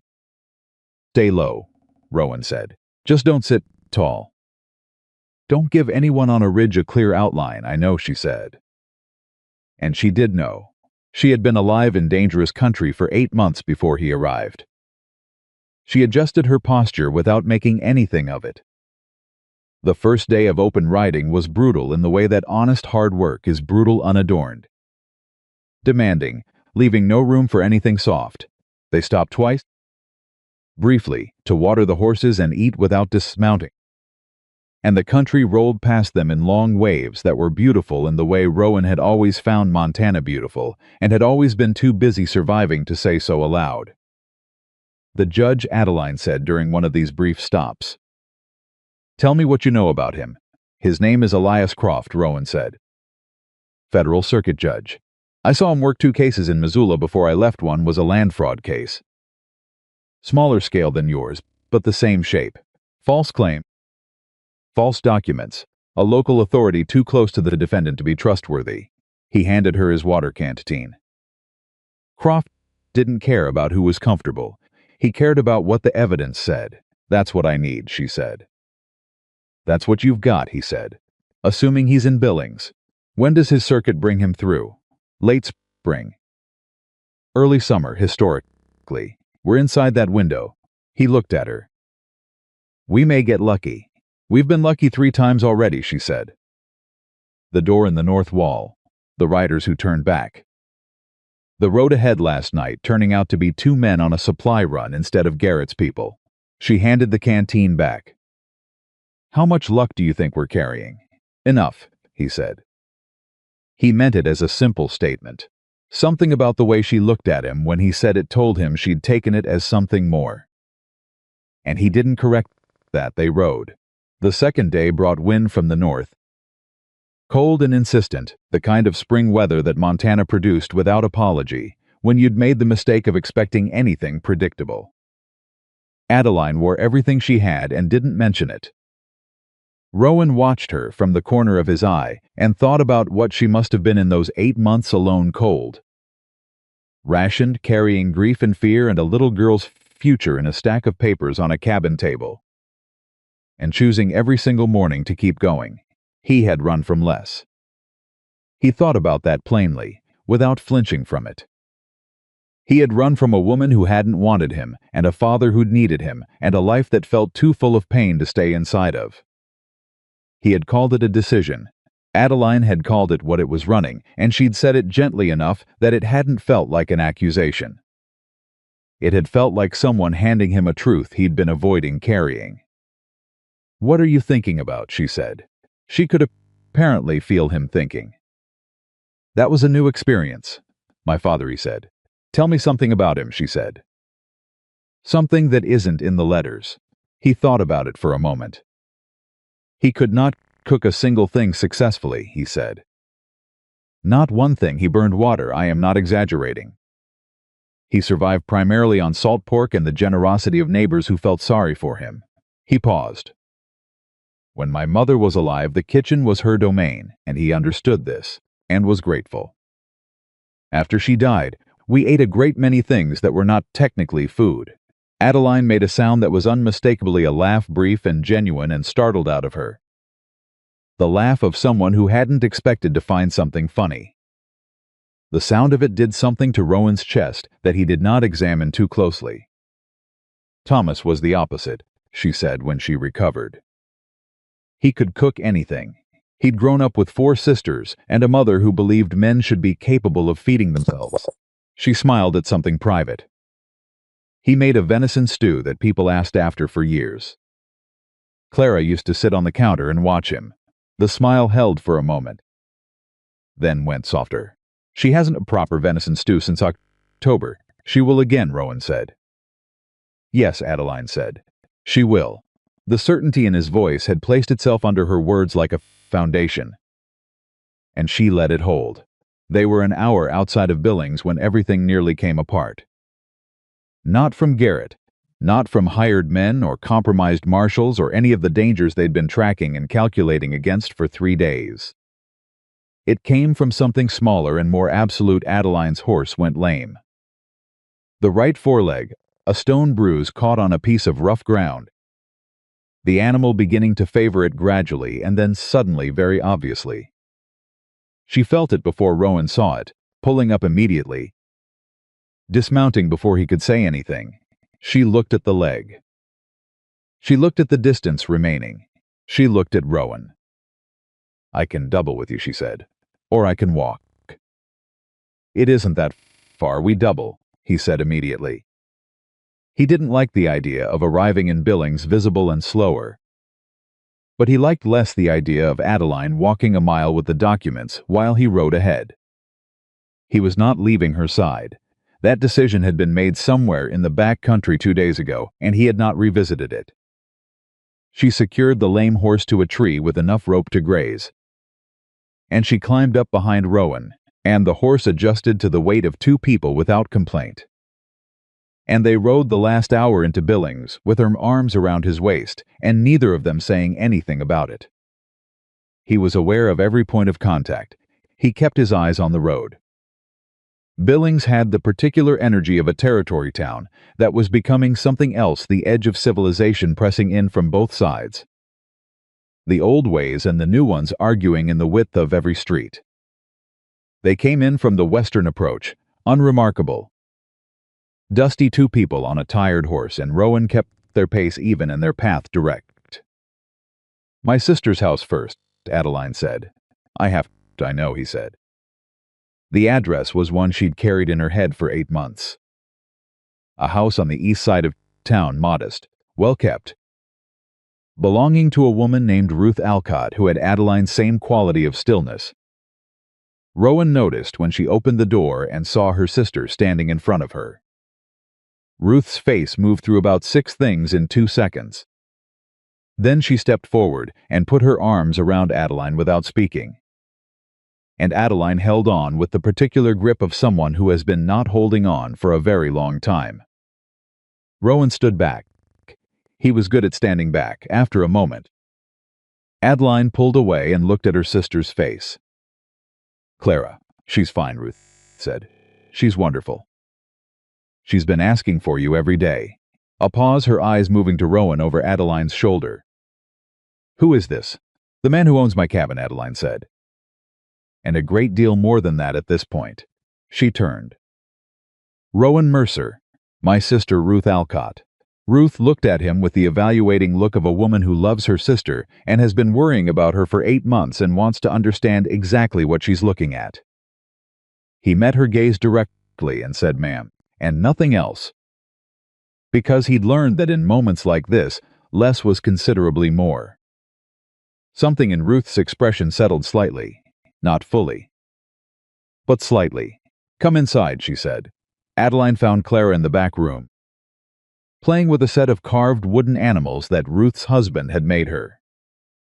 The little girl looked up, and her face did the thing that children's faces do when the person they've been waiting for finally arrives, a total, undone, absolute joy that had nothing complicated about it.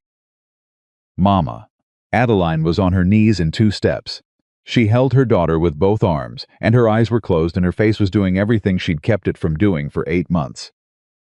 And Rowan, standing in the doorway, turned away and looked at the wall, because some moments do not belong to observers. He gave them 10 minutes. Then he found Ruth in the kitchen and said, "I need to know if Judge Elias Croft is in Billings." Ruth looked at him carefully.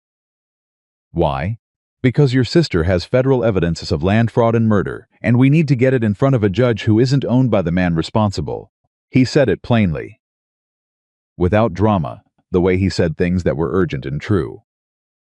"Is Croft here?" Ruth was quiet for a moment. Then she said, "His circuit came through 4 days ago. He's staying at the Billings Hotel until Friday." A pause. "That's the day after tomorrow." "Then we have tomorrow," Rowan said. When Adeline came back out, Clara was on her hip, a small warm weight that Adeline carried with the ease of muscle memory, the body knowing exactly how to hold this particular person. Clara looked at Rowan with the frank, undefended curiosity of a 5-year-old. "Who?" Clara said. "My name's Rowan," he said. "Do you know my mama?" "I do," he said. Clara considered this with great seriousness. "She's been gone a very long time," she said. "I know it," he said. "She's been working very hard." "Is she done working now?" He looked at Adeline. She looked back at him, and for a moment the question hung between them in a way that was about more than Clara had intended it to be. "Almost," Adeline said. That night, Ruth made a proper meal, the first real meal Rowan had eaten since before the cabin, and they sat at Ruth's kitchen table, and Adeline told her sister everything while Clara slept in the next room. Ruth listened the way a good listener does, without interrupting, without minimizing, her face moving through the story as it was told. When Adeline finished, Ruth was quiet for a long moment. Then she looked at Rowan. "You've been with her the whole time," Ruth said. "Since she left the cabin?" "Yes," he said. "You didn't have to be," Ruth said. "It wasn't your fight." He looked at his coffee cup. "It became mine," he said. Ruth looked at him for another moment. Then she nodded, the single nod of a woman who has assessed something and reached a conclusion she's satisfied with. "The documents," she said to Adeline. "Where are they?" "Here." Adeline placed the saddlebag on the table. "I need tonight to organize them for presentation in the order the judge will need to read them, with the summary first and the supporting evidence behind it." "I'll help," Ruth said. Rowan stood. "I'm going to find the Billings Hotel," he said. "Find out Croft's schedule tomorrow. Whether he's accessible." Adeline looked up. "Be careful. If Garrett has anyone in this town, I know," he said. He picked up his coat. He looked at her for a moment, sitting at her sister's table with her daughter sleeping in the next room, and the documents spread in front of her. Exhausted and purposeful, and exactly where she needed to be. "I'll be back in an hour." "Rowan," she waited. "Be careful," she said again, but she said it differently this time. Not as a strategy point. "Yes, ma'am," he said quietly. He went out. The hotel concierge was forthcoming enough to a man who asked about the judge's schedule in the manner of a rancher with legal business, which Rowan technically was. Judge Croft was seeing petitioners from 9 to noon the following day in a meeting room the hotel maintained for exactly this purpose. He was, as Ruth had said, leaving Friday one window. 9 to noon. Rowan was back at Ruth's house in 40 minutes. He told them. Adeline nodded without looking up from the documents she was organizing, her hands moving through the pages with the focused fluency of someone who has handled them so many times they've become extensions of thought. "We'll be there at 9, she said. He had one more thing to do before he slept. He sat down at Ruth's writing table and wrote a letter. He wrote it carefully, in the plain and direct language that he used for everything important. And he addressed it to the county recorder's office in Missoula and the federal land office in Helena simultaneously. The letter documented what he knew as a property owner in the Northern Valley, the approach by Garrett Holloway, the offer to purchase, the timeline, and the specific language Garrett had used, and it noted that he had reason to believe the Missoula Federal Marshal's office had been compromised and requested the letter be forwarded to the Helena Circuit Court instead. He gave it to Ruth to send by morning post before they left. It was not the primary action. The primary action was Adeline's documents. Adeline's case, Adeline's 11 years of evidence. But it was a second thread in case the first one was somehow cut. He had learned from watching Adeline's meticulous documentation that the answer to a corrupt system was never one point of pressure. It was many, applied simultaneously, from directions the opponent did not expect. He slept 3 hours on Ruth's parlor floor and woke before dawn feeling better than he had any right to. The morning had a particular quality, the held-breath feeling of a day that knows something significant is going to happen in it. Adeline was already up, already dressed, the documents in the saddlebag in their final order. She had dark circles under her eyes and a composure that he recognized now as not just strength but the specific quality of a woman who has decided what she was going to do and has simply become the doing of it. Clara was awake and wanting her mother, and Ruth managed this with the practiced skill of someone who had been managing it for months. "I'll be back before supper," Adeline told Clara. "I promise you always come back?" Clara asked. It was not entirely a question. "I always come back," Adeline said. She kissed her daughter's forehead and stood up and did not look back. Because looking back would have made it harder, and she needed to be completely present for what came next. They walked to the Billings Hotel. Rowan carried the saddlebag. Adeline walked beside him, straight-spined, unhurried. Composed in the way of someone who is prepared so thoroughly that the event itself is almost a formality. Almost. The meeting room was plain and well lit, with a long table and several chairs and a man behind them who was smaller than Rowan had remembered and sharper-eyed. Elias Croft was in his 60s, with the careful economical manner of someone who had learned long ago that words were precision instruments and should be used accordingly. He looked at them when they entered. He looked at the saddlebag. "You're not on my schedule," he said. "No, sir," Adeline said. "I apologize for that. My name is Adeline Brooks. My late husband was Thomas Brooks, who owned the Clearwater land parcel in the northern Montana Valley. I have 11 years of documented evidence of federal land fraud, falsified claim documents, and the murder of my husband by a man named Garrett Holloway. I also have evidence suggesting the Missoula Federal Marshal's office has been compromised." She set the saddlebag on the table in front of him. "I need 1 hour of your time." Croft looked at her for a long moment. Then he looked at Rowan. "Who?" he said. "Rowan Mercer," he said. "I own the property adjacent to the Clearwater parcel. Garrett Holloway approached me directly to purchase it 3 weeks ago. I declined. When I made clear I wouldn't sell, he sent armed men to my property before dawn." He paused. "I have a letter filed this morning with the land office in Helena, documenting the approach and the timeline." Croft looked back at Adeline. "Sit down, Mrs. Brooks," he said. She sat. He opened the saddlebag. What happened in the next hour was not dramatic in the way that dramatic things usually present themselves. It was quiet and methodical and precise Croft reading. Adeline explaining, Rowan watching the judge's face and reading it the way he read country. Looking for the things that mattered. What he saw in Croft's face was not sympathy. Sympathy would have been almost worthless. What he saw was recognition, the specific recognition of a man who understands legal architecture, looking at a structure that is exactly as solid as it appears to be. Croft asked 14 questions. Adeline answered everyone without hesitation. Without qualifying, without anything that smelled like uncertainty. She walked him through the ledger, through the forged transfer documents, through Hugh Pryor's testimony letter, through the chronology of offers and refusals and Thomas's death, and the sheriff's inadequate notation. When she finished, Croft sat back and looked at the table. "The Missoula Marshal," he said. "You have specific evidence of his involvement?" "Not direct evidence of his involvement," she said. "I have evidence that suggests a leak from that office." Hugh Pryor, the witness who provided the ledger, attempted to file a complaint there before coming to my husband. He was turned away. Within weeks, Garrett demonstrated knowledge of the ledger's contents. She met Croft's eyes. I cannot prove the connection in this room, but I can demonstrate it is more likely than the alternative. You've thought about this carefully, Croft said. I've had 8 months to think about nothing else, she said. Another silence. Mrs. Brooks, Croft said. I need to tell you something about how this proceeds. He folded his hands on the table. Filing this case through my circuit means it goes to Helena, not Missoula. It means federal jurisdiction, not territorial.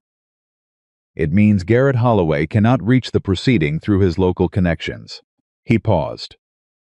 It also means it will take time. Federal cases move slowly. You should not expect resolution in weeks. I've been patient for 11 years, she said. I can manage months. Croft looked at her for a moment. Then he said, with the particular deliberate care of a man who does not make statements he cannot back. This evidence is sufficient to open a federal investigation and issue a warrant for Garrett Holloway's assets pending trial. He began writing.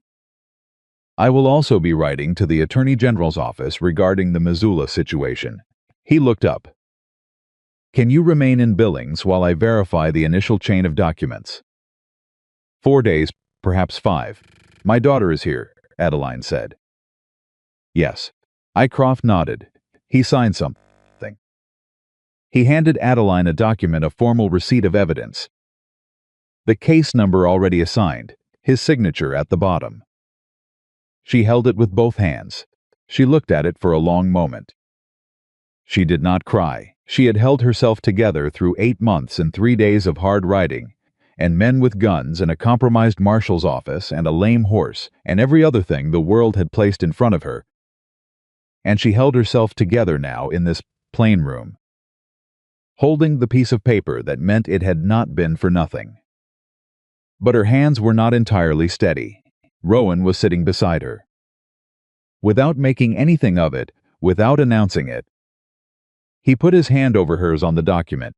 Not romantic. Not dramatic. Just a steady, warm, certain weight that said, I see what this cost. I see what you did. You can stop holding so tight now. She looked at him. He looked at her. Thank you, she said. Not to Croft. To him. Nothing to thank me for, he said. Just as quietly. There is, she said. There is everything to thank you for. He didn't answer that. But he didn't move his hand. Croft was already writing. Already moving. Already building the legal architecture that would take Garrett Holloway apart piece by carefully documented piece. He paused once, looking up, and saw the two of them at his table, the woman with the documents and the mountain man with his hand over hers, and something crossed his face that was not quite professional and not quite personal. Something that recognized what it was looking at. He looked back at his writing. I'll need you here at 9 tomorrow morning, he said. Both of you, if you're willing, Mr. Mercer. We'll be here, Rowan said. They walked back to Ruth's house in the mid-morning light. Side by side, not touching now, not needing to. The saddlebag was lighter. Not physically, the documents were all there, receipted and catalogued, and now part of a federal proceeding, but in the way carried things become lighter when you finally set them down in the right place. Adeline was quiet for a block. Then she said, I don't know what I'm going to do now. You don't have to know today, he said. I know that, she said. I just for 8 months the only thought was forward. The next step, the next document, the next day. Get to the judge. Get Clara home. She walked another few steps. And now the judge has the case, and Clara is home, and I'm standing in Billings in a dress that has seen better decades, and I genuinely don't know what comes next. The Clearwater land is yours, he said. Legally. When Garrett's claims are voided, the title reverts. You'd have the spring, the pastures, everything, Thomas. I know, she said. I'm not sure I can live there. I said that before. You did, he said. You don't have to. Then where she said it without self-pity. Just genuinely, the question of a woman who has been so focused on one thing for so long that the world beyond it has gone blurry. He was quiet for a moment. "There's a cabin," he said carefully. "North of the valley. It's had some work done to it recently. New roof, reinforced walls, a door in the north side that most people don't know about." He kept his eyes on the road ahead. "It's not much, but it's solid, and it belongs to someone who would not object to a second opinion on what it could be." Adeline stopped walking. He stopped, too, because she had, and turned to look at her. She was looking at him with an expression he had not seen from her before, not the composure, not the strategic calm, not the grief worn into steadiness. Something open, something that had not yet decided what to do with itself, but was not afraid of existing. "That's a significant thing to say," she said. "I know it is," he said. "I said it anyway." She looked at him for a long moment. Long enough that he felt it across his skin. "I need time," she said. "Not forever. But I have time," he said. "I bought a cabin. I'm not going anywhere." Something came into her face then, the beginning of something that had no name yet, but would, given time, grow into one. "All right," she said. She started walking again. He walked beside her. Behind them in the Helena Circuit Court files being assembled that very hour. The case against Garrett Holloway was already alive. The warrant was already being drafted. In the Northern Valley, Garrett's men were reporting back to a man who did not yet know that the woman he had underestimated had already won, that the fight he thought was still in front of him was already decided. In a plain meeting room in Billings, by 11 years of careful documentation and 6 days of refusal to quit. And in Ruth Alcott's kitchen, a little girl named Clara was eating breakfast and asking when her mother was coming home and being told, soon, any minute now. She was right. The 4 days in Billings were the strangest of Rowan Mercer's life. Not because they were hard. The hard part was over. Or at least the hard part he had been trained by 11 years of wilderness living to recognize as hard the physical danger. The decisions made at speed, the weight of someone else's survival inside his own hands. That kind was over. What replaced it was something he had no established muscle for. Something that required a completely different kind of steadiness. He spent his mornings at the Billings Hotel with Adeline and Judge Croft, working through the verification process that the federal case required Rowan answering questions about his own observations as a property owner, providing the timeline of his purchase and Garrett's approach, signing documents that he read carefully before touching a pen to them because he was his father's son in at least that one regard. He spent his afternoons doing what needed doing, finding a veterinarian for Adeline's lame horse, arranging a proper stable, locating a dry goods store where he bought Adeline a dress that was not in ruins, leaving it on Ruth's porch without explanation because he did not want to make a performance of it. Ruth found him doing this and looked at him with those evaluating eyes she'd been pointing at him since he arrived. "You're not what I expected," she said. "What did you expect?" he said. "I don't know exactly," she said. "Someone louder." "Maybe. Most men who do something significant want people to know they did it." "I didn't do anything significant," he said. "Your sister did the significant thing. I just stayed alongside it." Ruth was quiet for a moment. "She hasn't let anyone stay alongside her in a very long time," she said. "Not since Thomas. She stopped trusting that people would hold." "I know," he said. "She doesn't say it," Ruth said. "But I know my sister, I know," he said again. "She doesn't need to say it. It's visible in how she operates. She double-checks everything. She anticipates problems before they arrive. She doesn't ask for help until she's already worked out 3 ways to manage without it." He picked up his hat. "That's not a criticism. That's what keeping yourself alive looks like when you've learned that depending on someone can cost you everything." Ruth looked at him for a long time. "You see her," she said. It was the entirety of what she meant. "Yes, ma'am," he said. He walked away before the conversation could become anything more complicated than it already was. Clara had decided, in the direct and absolute manner of 5-year-olds, that she liked Rowan. She had reached this conclusion on the second day based on evidence that was entirely her own. He had fixed a wheel on her toy cart without being asked, using a piece of wire from his saddlebag, working quietly while she watched. And when he handed it back to her, he said, "Good as new." And she had tested it thoroughly and declared it better than new, actually, and that had apparently settled something for her. After that, she talked to him with the uninhibited candor that children reserve for people they've decided to trust, telling him about her wooden animals and her best friend in Billings and the way she liked her eggs in the morning and what her papa used to do on Sunday afternoons. Rowan listened to all of it. On the third day, Clara climbed into the chair beside him while he was going over documents at Ruth's table and said, "Without preamble, are you going to stay with my mama?" He set down his pen. "I don't know yet," he said honestly. "That's something your mama and I need to talk about." "I think you should," Clara said. "Do you?" he said. "She smiles more when you're there," Clara said. She didn't smile much before. Auntie Ruth says she forgot how. She arranged her wooden horse and cow side by side with great precision. I don't think she forgot.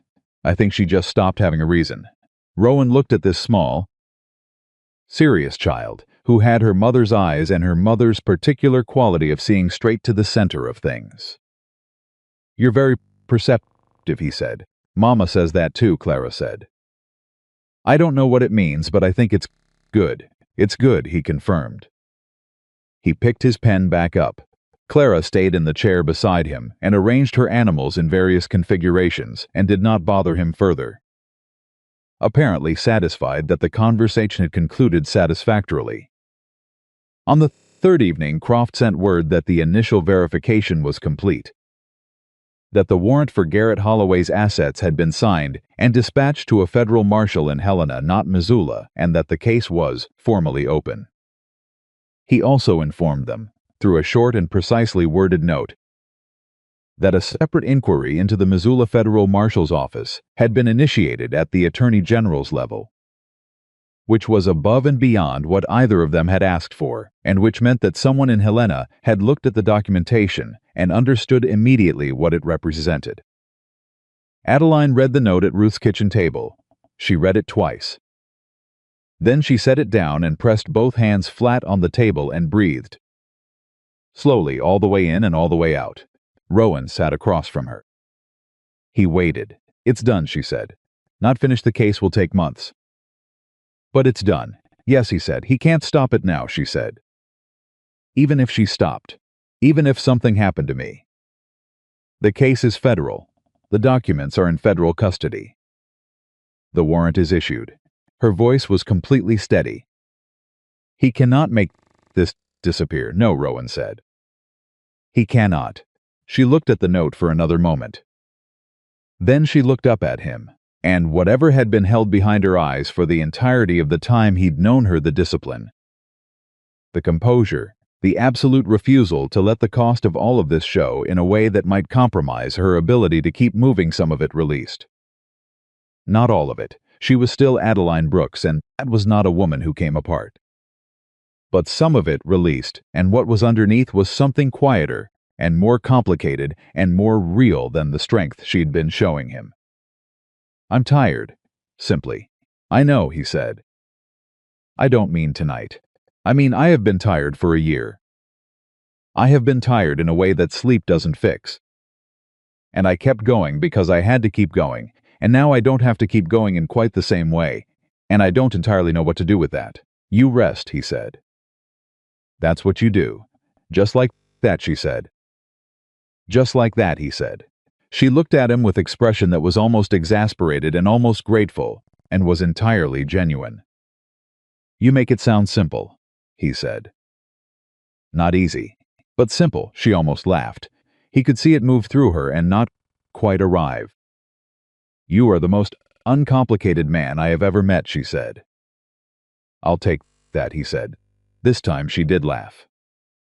It was quiet and brief and entirely real, and it was the sound that told him more than anything else had. More than all of it, that she was going to be all right. Not the documents or the warrant or Croft's signed note. This sound, Right here, in Ruth Alcott's kitchen, in the particular exhale of a woman who has finally set down the thing she's been carrying. He would not forget it. On the morning they were set to leave Billings. Before Adeline and Clara rode east with Ruth to see about getting the Clearwater land properly retitled. And before Rowan rode back north to the cabin in the Bitterroots.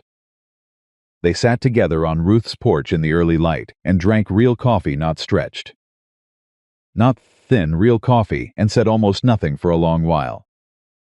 Clara was inside with Ruth, eating breakfast with the appetite of a child who had decided the world was a manageable place. "I've been thinking about what you said," Adeline said eventually. "About the cabin. I figured you had been," he said. "I need to see the Clearwater land first," she said. "I need to stand on it and understand whether I can go back to it or whether it's too much of Thomas in a way I can't live inside." She looked at her coffee cup. Clear should know her father's land. Whether or not we live there, she should know it. "That's right," Rowan said. "And I need time," she said. "I told you that," he said. "I told you I had time, you did." She looked at him. "I'm testing whether you meant it." "Test it as long as you need," he said. "I'm not going anywhere, Adeline. I came back to that valley and I found something I didn't expect, and I'm not in the habit of walking away from significant things." He met her eyes directly. Not anymore. She held his gaze for a moment. The morning light was doing what morning light does.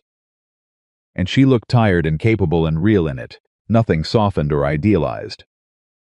Just the actual woman who had pointed a rifle at his chest in a cold cabin and said, "You finally came," and meant something by it that they were only now beginning to understand together. "Come north in September," she said. "Give me the summer September," he said. "Bring proper coffee," she said. "Not the kind I was stretching." "I'll bring a full pound," he said. "Two," she said. "Two," he agreed. And that was the arrangement. Plain and unadorned and entirely sufficient for two people who had both learned, the hard way, that what mattered was not the declaration but the showing up. Not the promise but the presence. He rode north the next morning. What he didn't know, what no one told him, and what would reach him 6 weeks later in a letter from Ruth Alcott, was what happened the morning after he left. What happened when word finally reached the Northern Valley that a federal warrant had been issued. That Garrett Holloway's assets were frozen pending trial. That 2 sheriffs were being investigated by the Attorney General's office. And that the name on the evidence filing was Adeline Brooks, widow, formerly of the Clearwater land. Garrett Holloway had received this news in his own parlor, delivered by a man from Helena who was not there with options. He had sat with it for a long moment. Then he had said something that the man from Helena repeated to Judge Croft, who included it in his case notes, which eventually became part of the public record. What Garrett said was, "I should have known. The woman in the cabin, not the mountain man with the deed. Not the trapper who'd built a door in the north wall and positioned his horses in the dark and ridden 3 days through backcountry to Billings. Not Rowan Mercer, who had stood between Garrett's hired men and the only person who could end his empire. The woman in the cabin, the woman he had dismissed as insignificant. The woman he had assumed would starve or freeze or lose her nerve or simply stop. Because women like her women, who didn't fit the shape of what men like Garrett expected strength to look like, were supposed to stop. She had not stopped. She had waited 8 months and organized 11 years of evidence and survived a Montana winter alone and walked calmly into a federal judge's meeting room and set a saddlebag on the table and said, "I need 1 hour," and that hour had been enough. When Rowan read Ruth's letter, sitting in the repaired cabin in the Bitterroots on a late July morning, he read the part about Garrett's words and he sat with it for a long time. Then he folded the letter and put it in his coat pocket next to his father's letters. Because it belonged there. Because it was part of the same story, the story of people who underestimated the wrong woman, and the cost of that mistake, and the way the truth eventually finds its way to the surface, regardless of how carefully powerful men try to keep it buried. He wrote back to Ruth the same day, a short letter. because he was a man of short letters, asking her to tell Adeline two things. First, that the cabin roof had held through a July storm that would have had the old version of it in pieces on the floor. Second, that he had ordered 2 pounds of good coffee from the merchant in Missoula and was holding them for September. Ruth wrote back 10 days later. Her letter was equally short. She says she knows it read, "About the roof. She's been asking about the weather up there." And she says September is still the plan, but she may come early. He read that twice. He went out and checked the condition of the north wall, which was solid, and the new door in it, which was functional and well-fitted, and the lean-to, where there was currently room for 1 horse but could, without significant effort, be expanded to accommodate 2. He expanded it the following week, not as a declaration. As a practical matter, because he thought ahead, and because he was not the man who ran anymore, and because some things simply needed doing before they needed explaining. August came and went in the particular golden way that Montana August moved, long and warm and unhurried, the light lasting longer than anywhere else he'd known. The evenings carrying a quality that the harshest winters of the same place could not entirely erase from a person's memory. He was splitting wood on a Wednesday morning in the last week of August when he heard horses on the trail below. He set down the axe. 2 horses, one larger, one smaller, moving at an easy pace, unhurried, like people who knew where they were going and were not afraid of arriving. He walked to the edge of the clearing. Adeline came up the trail first, sitting straight in the saddle, wearing a dress that was not in ruins. Her dark hair pinned back, her face carrying a quality it had not carried the last time he'd seen her, something settled. Something that had been placed down and had not been picked back up. She looked like a woman who had stood on her husband's land and made peace with it, and then made a decision and was now moving toward that decision, without ambiguity. Clara was behind her on a small, sturdy horse, looking around the clearing with the wide-open interest of a child encountering something new and finding it immediately acceptable. Adeline pulled up in front of him. She looked at him for a moment. "You expanded the lean-to," she said. "Practical matter," he said. "Is it?" she said. "Had an extra horse in mind," he said. "Possibly 2. Clara had already dismounted and was examining the cabin exterior with great thoroughness, touching the new chinking in the north wall with one small finger. "This is different," Clara announced. "I repaired it," Rowan said. "It's better," Clara decided. She moved to the door and tried it. Found it open smoothly, and went inside with the confidence of someone conducting an inspection she has authority over. Adeline watched her daughter disappear through the door. Then she looked back at Rowan. "The Clearwater land," she said. "I stood on it. I walked every inch of it. I stood at the spring where Thomas used to sit in the evenings." A pause. "It's good land. Beautiful land. Clara should know it." But she stopped. "It's his land," she said. "It belongs to his memory and his work and the life we built there, and I want Clara to carry that. Always." She met his eyes. "I thought I was going to be able to. I thought I needed to go back and reclaim it in some way. But what I understood standing there is that reclaiming it legally was enough. I don't need to live inside it to honor it." "No," he said. "You don't. I've been talking to a family in the valley," she said. "Good people. They want to work the land on shares half the yield to Clara's name in trust until she's of age. The spring stays in our title. The pastures get worked and kept." She straightened slightly. "Thomas's land will be producing and protected. Clara will have something real to come into when she's grown." "That's well done," he said. And meant it fully. "I thought so," she said, and then, more quietly, "I've been thinking about what I need now. Not what Clara needs, not what Thomas's memory needs. What I need. I need somewhere that's mine," she said. "Not inherited from grief. Not built on someone else's foundation. Somewhere I chose." She looked at the cabin behind him, the repaired roof, the solid walls, The north side door that nobody else knew about. And I need someone who thinks ahead, she said.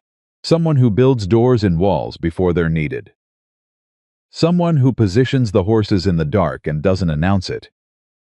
Because the doing of it is what matters and not the credit. He looked at her for a long moment.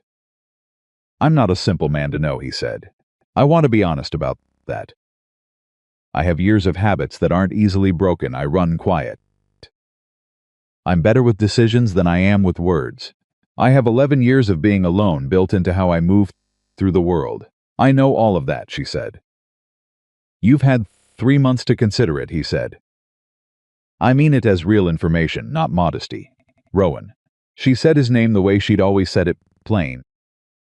Direct, like something that belonged in the room. I spent 8 months alone in this cabin. I know exactly what I'm walking back into, a beat. And I know exactly what's different about it now. He looked at her. This woman who had aimed a rifle at his chest and called it a greeting. Who had organized 11 years of evidence in a cold cabin and survived a Montana winter and ridden 3 days through backcountry without once asking him to slow down. Who had walked into a federal judge's office and set a saddlebag on the table and changed the entire shape of a valley's future. Who had stood on her dead husband's land and grieved it properly and then turned around and chosen something new. You came early, he said. I did, she said. You September? I did, he said. It's August, she said. She held his gaze. Not performing anything. Not managing anything. Just looking at him the way someone looks when they've made a decision they're fully at peace with. He reached up and took hold of her horse's bridle, steadying the animal, and looked up at her. Well, he said. You're here now. I'm here now, she said. And she dismounted. Inside the cabin, Clara had apparently completed her inspection and reached her verdict. Because her voice came through the open door clearly and without ambiguity. Mama, she called out. This place is good. I like it. Can we stay? Adeline looked at Rowan. He looked back at her. Can we, she said, quietly. Just for the two of them. He picked up her saddlebag from where she'd let it fall and carried it toward the door. You already stayed, he said. 8 months ago. I'm just catching up. She walked through the door ahead of him. Into the cabin that had her fingerprints on every surface, the organized shelves. The careful wood stack, the years of survival and patience and refusal built into the very air of the place, and Rowan followed her in and set the bag down and went to build up the fire. Because the evening was coming, and it would be cold, and there were people here who needed warmth, and he was finally and without reservation, the man who provided it. Garrett Holloway stood trial 8 months later in a Helena federal courtroom. The case took 11 days. The evidence, every document. Every ledger entry, every forged land claim. Every letter from Hugh Pryor, who was found alive in Oregon and brought back to testify, was presented with a clarity and organization that the prosecuting attorney later described as the most thorough evidentiary package he had encountered in 20 years of federal practice. Garrett was convicted on 14 counts. Both sheriffs were removed from office. The Missoula federal marshal resigned before the inquiry completed. The Northern Valley's land titles were reviewed and corrected. 8 families received land they had not known was theirs. The Clearwater Spring legally, permanently, irrevocably belonged to Clara Brooks. When the verdict came, Adeline was standing in the kitchen of the repaired cabin in the Bitterroots, teaching Clara to make biscuits. Rowan was on the roof, replacing a section of shingle he'd been meaning to get to since spring. A rider came up the trail with the news from a neighbor who'd gotten word from town. Adeline listened to the rider deliver the message. She thanked him. She watched him go back down the trail. She went to the door. Rowan, she called up. I heard, he said. He'd heard the word verdict and filled in the rest from her voice. She went back inside. She looked at the biscuit dough on the counter. She looked at her daughter, who was pressing her small hands into the dough with enormous seriousness. Mama, Clara said. No, Adeline said. And she wasn't. Quite. Keep pressing like I showed you. Clara pressed. Is it good news? It's the best news, Adeline said. Clara considered this. Does it mean everything is safe now? Adeline thought about a cabin in October. About 8 months of rationed firewood. About a stack of documents on a table and a rifle raised at a stranger's chest, and the particular exhaustion of a woman who has decided that the truth deserves to exist in the world, regardless of the cost of making it. She thought about a door in a north wall, about 2 pounds of good coffee, about a man who thought ahead and didn't announce it and showed up in September when she came in August and simply said, "You're here now," like there was never any question about what that meant. "Yes, baby," she said. "It means everything is safe now." She pressed her hands into the dough beside her daughter's hands. And outside, Rowan came down from the roof, and she heard his boots on the porch. And the door opened, and he was there, the same way he had been there through all of it, steady. Present, thinking 3 steps ahead, not announcing himself. Just there. She looked at him over Clara's head. He looked back at her.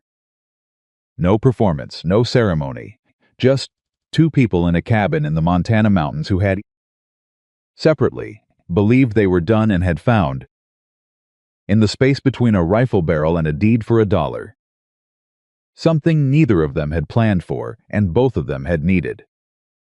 The woman who had refused to disappear, the man who had finally come home, and the life they built together in that repaired, stubborn $1 cabin that everyone else had written off as worthless. It was not a fairy tale, and it was not without difficulty, and it was not the life either of them had imagined for themselves. It was better than that. It was real. It was chosen. It was earned by every hard mile and every carefully documented page, and every morning they had both gotten up and decided, without fanfare, to keep going. That is the only kind of love worth having, the kind that has looked at the worst of things and decided to stay anyway. The kind that builds a door in a wall before anyone knows they'll need it. The kind that comes back, not when it's easy, but when it matters. Adeline Brooks was never waiting to be saved. She was waiting for someone finally brave enough to deserve her. And on the day Rowan Mercer pushed open that rotting cabin door and found her rifle aimed at his chest, she had, without either of them knowing it yet, already found him.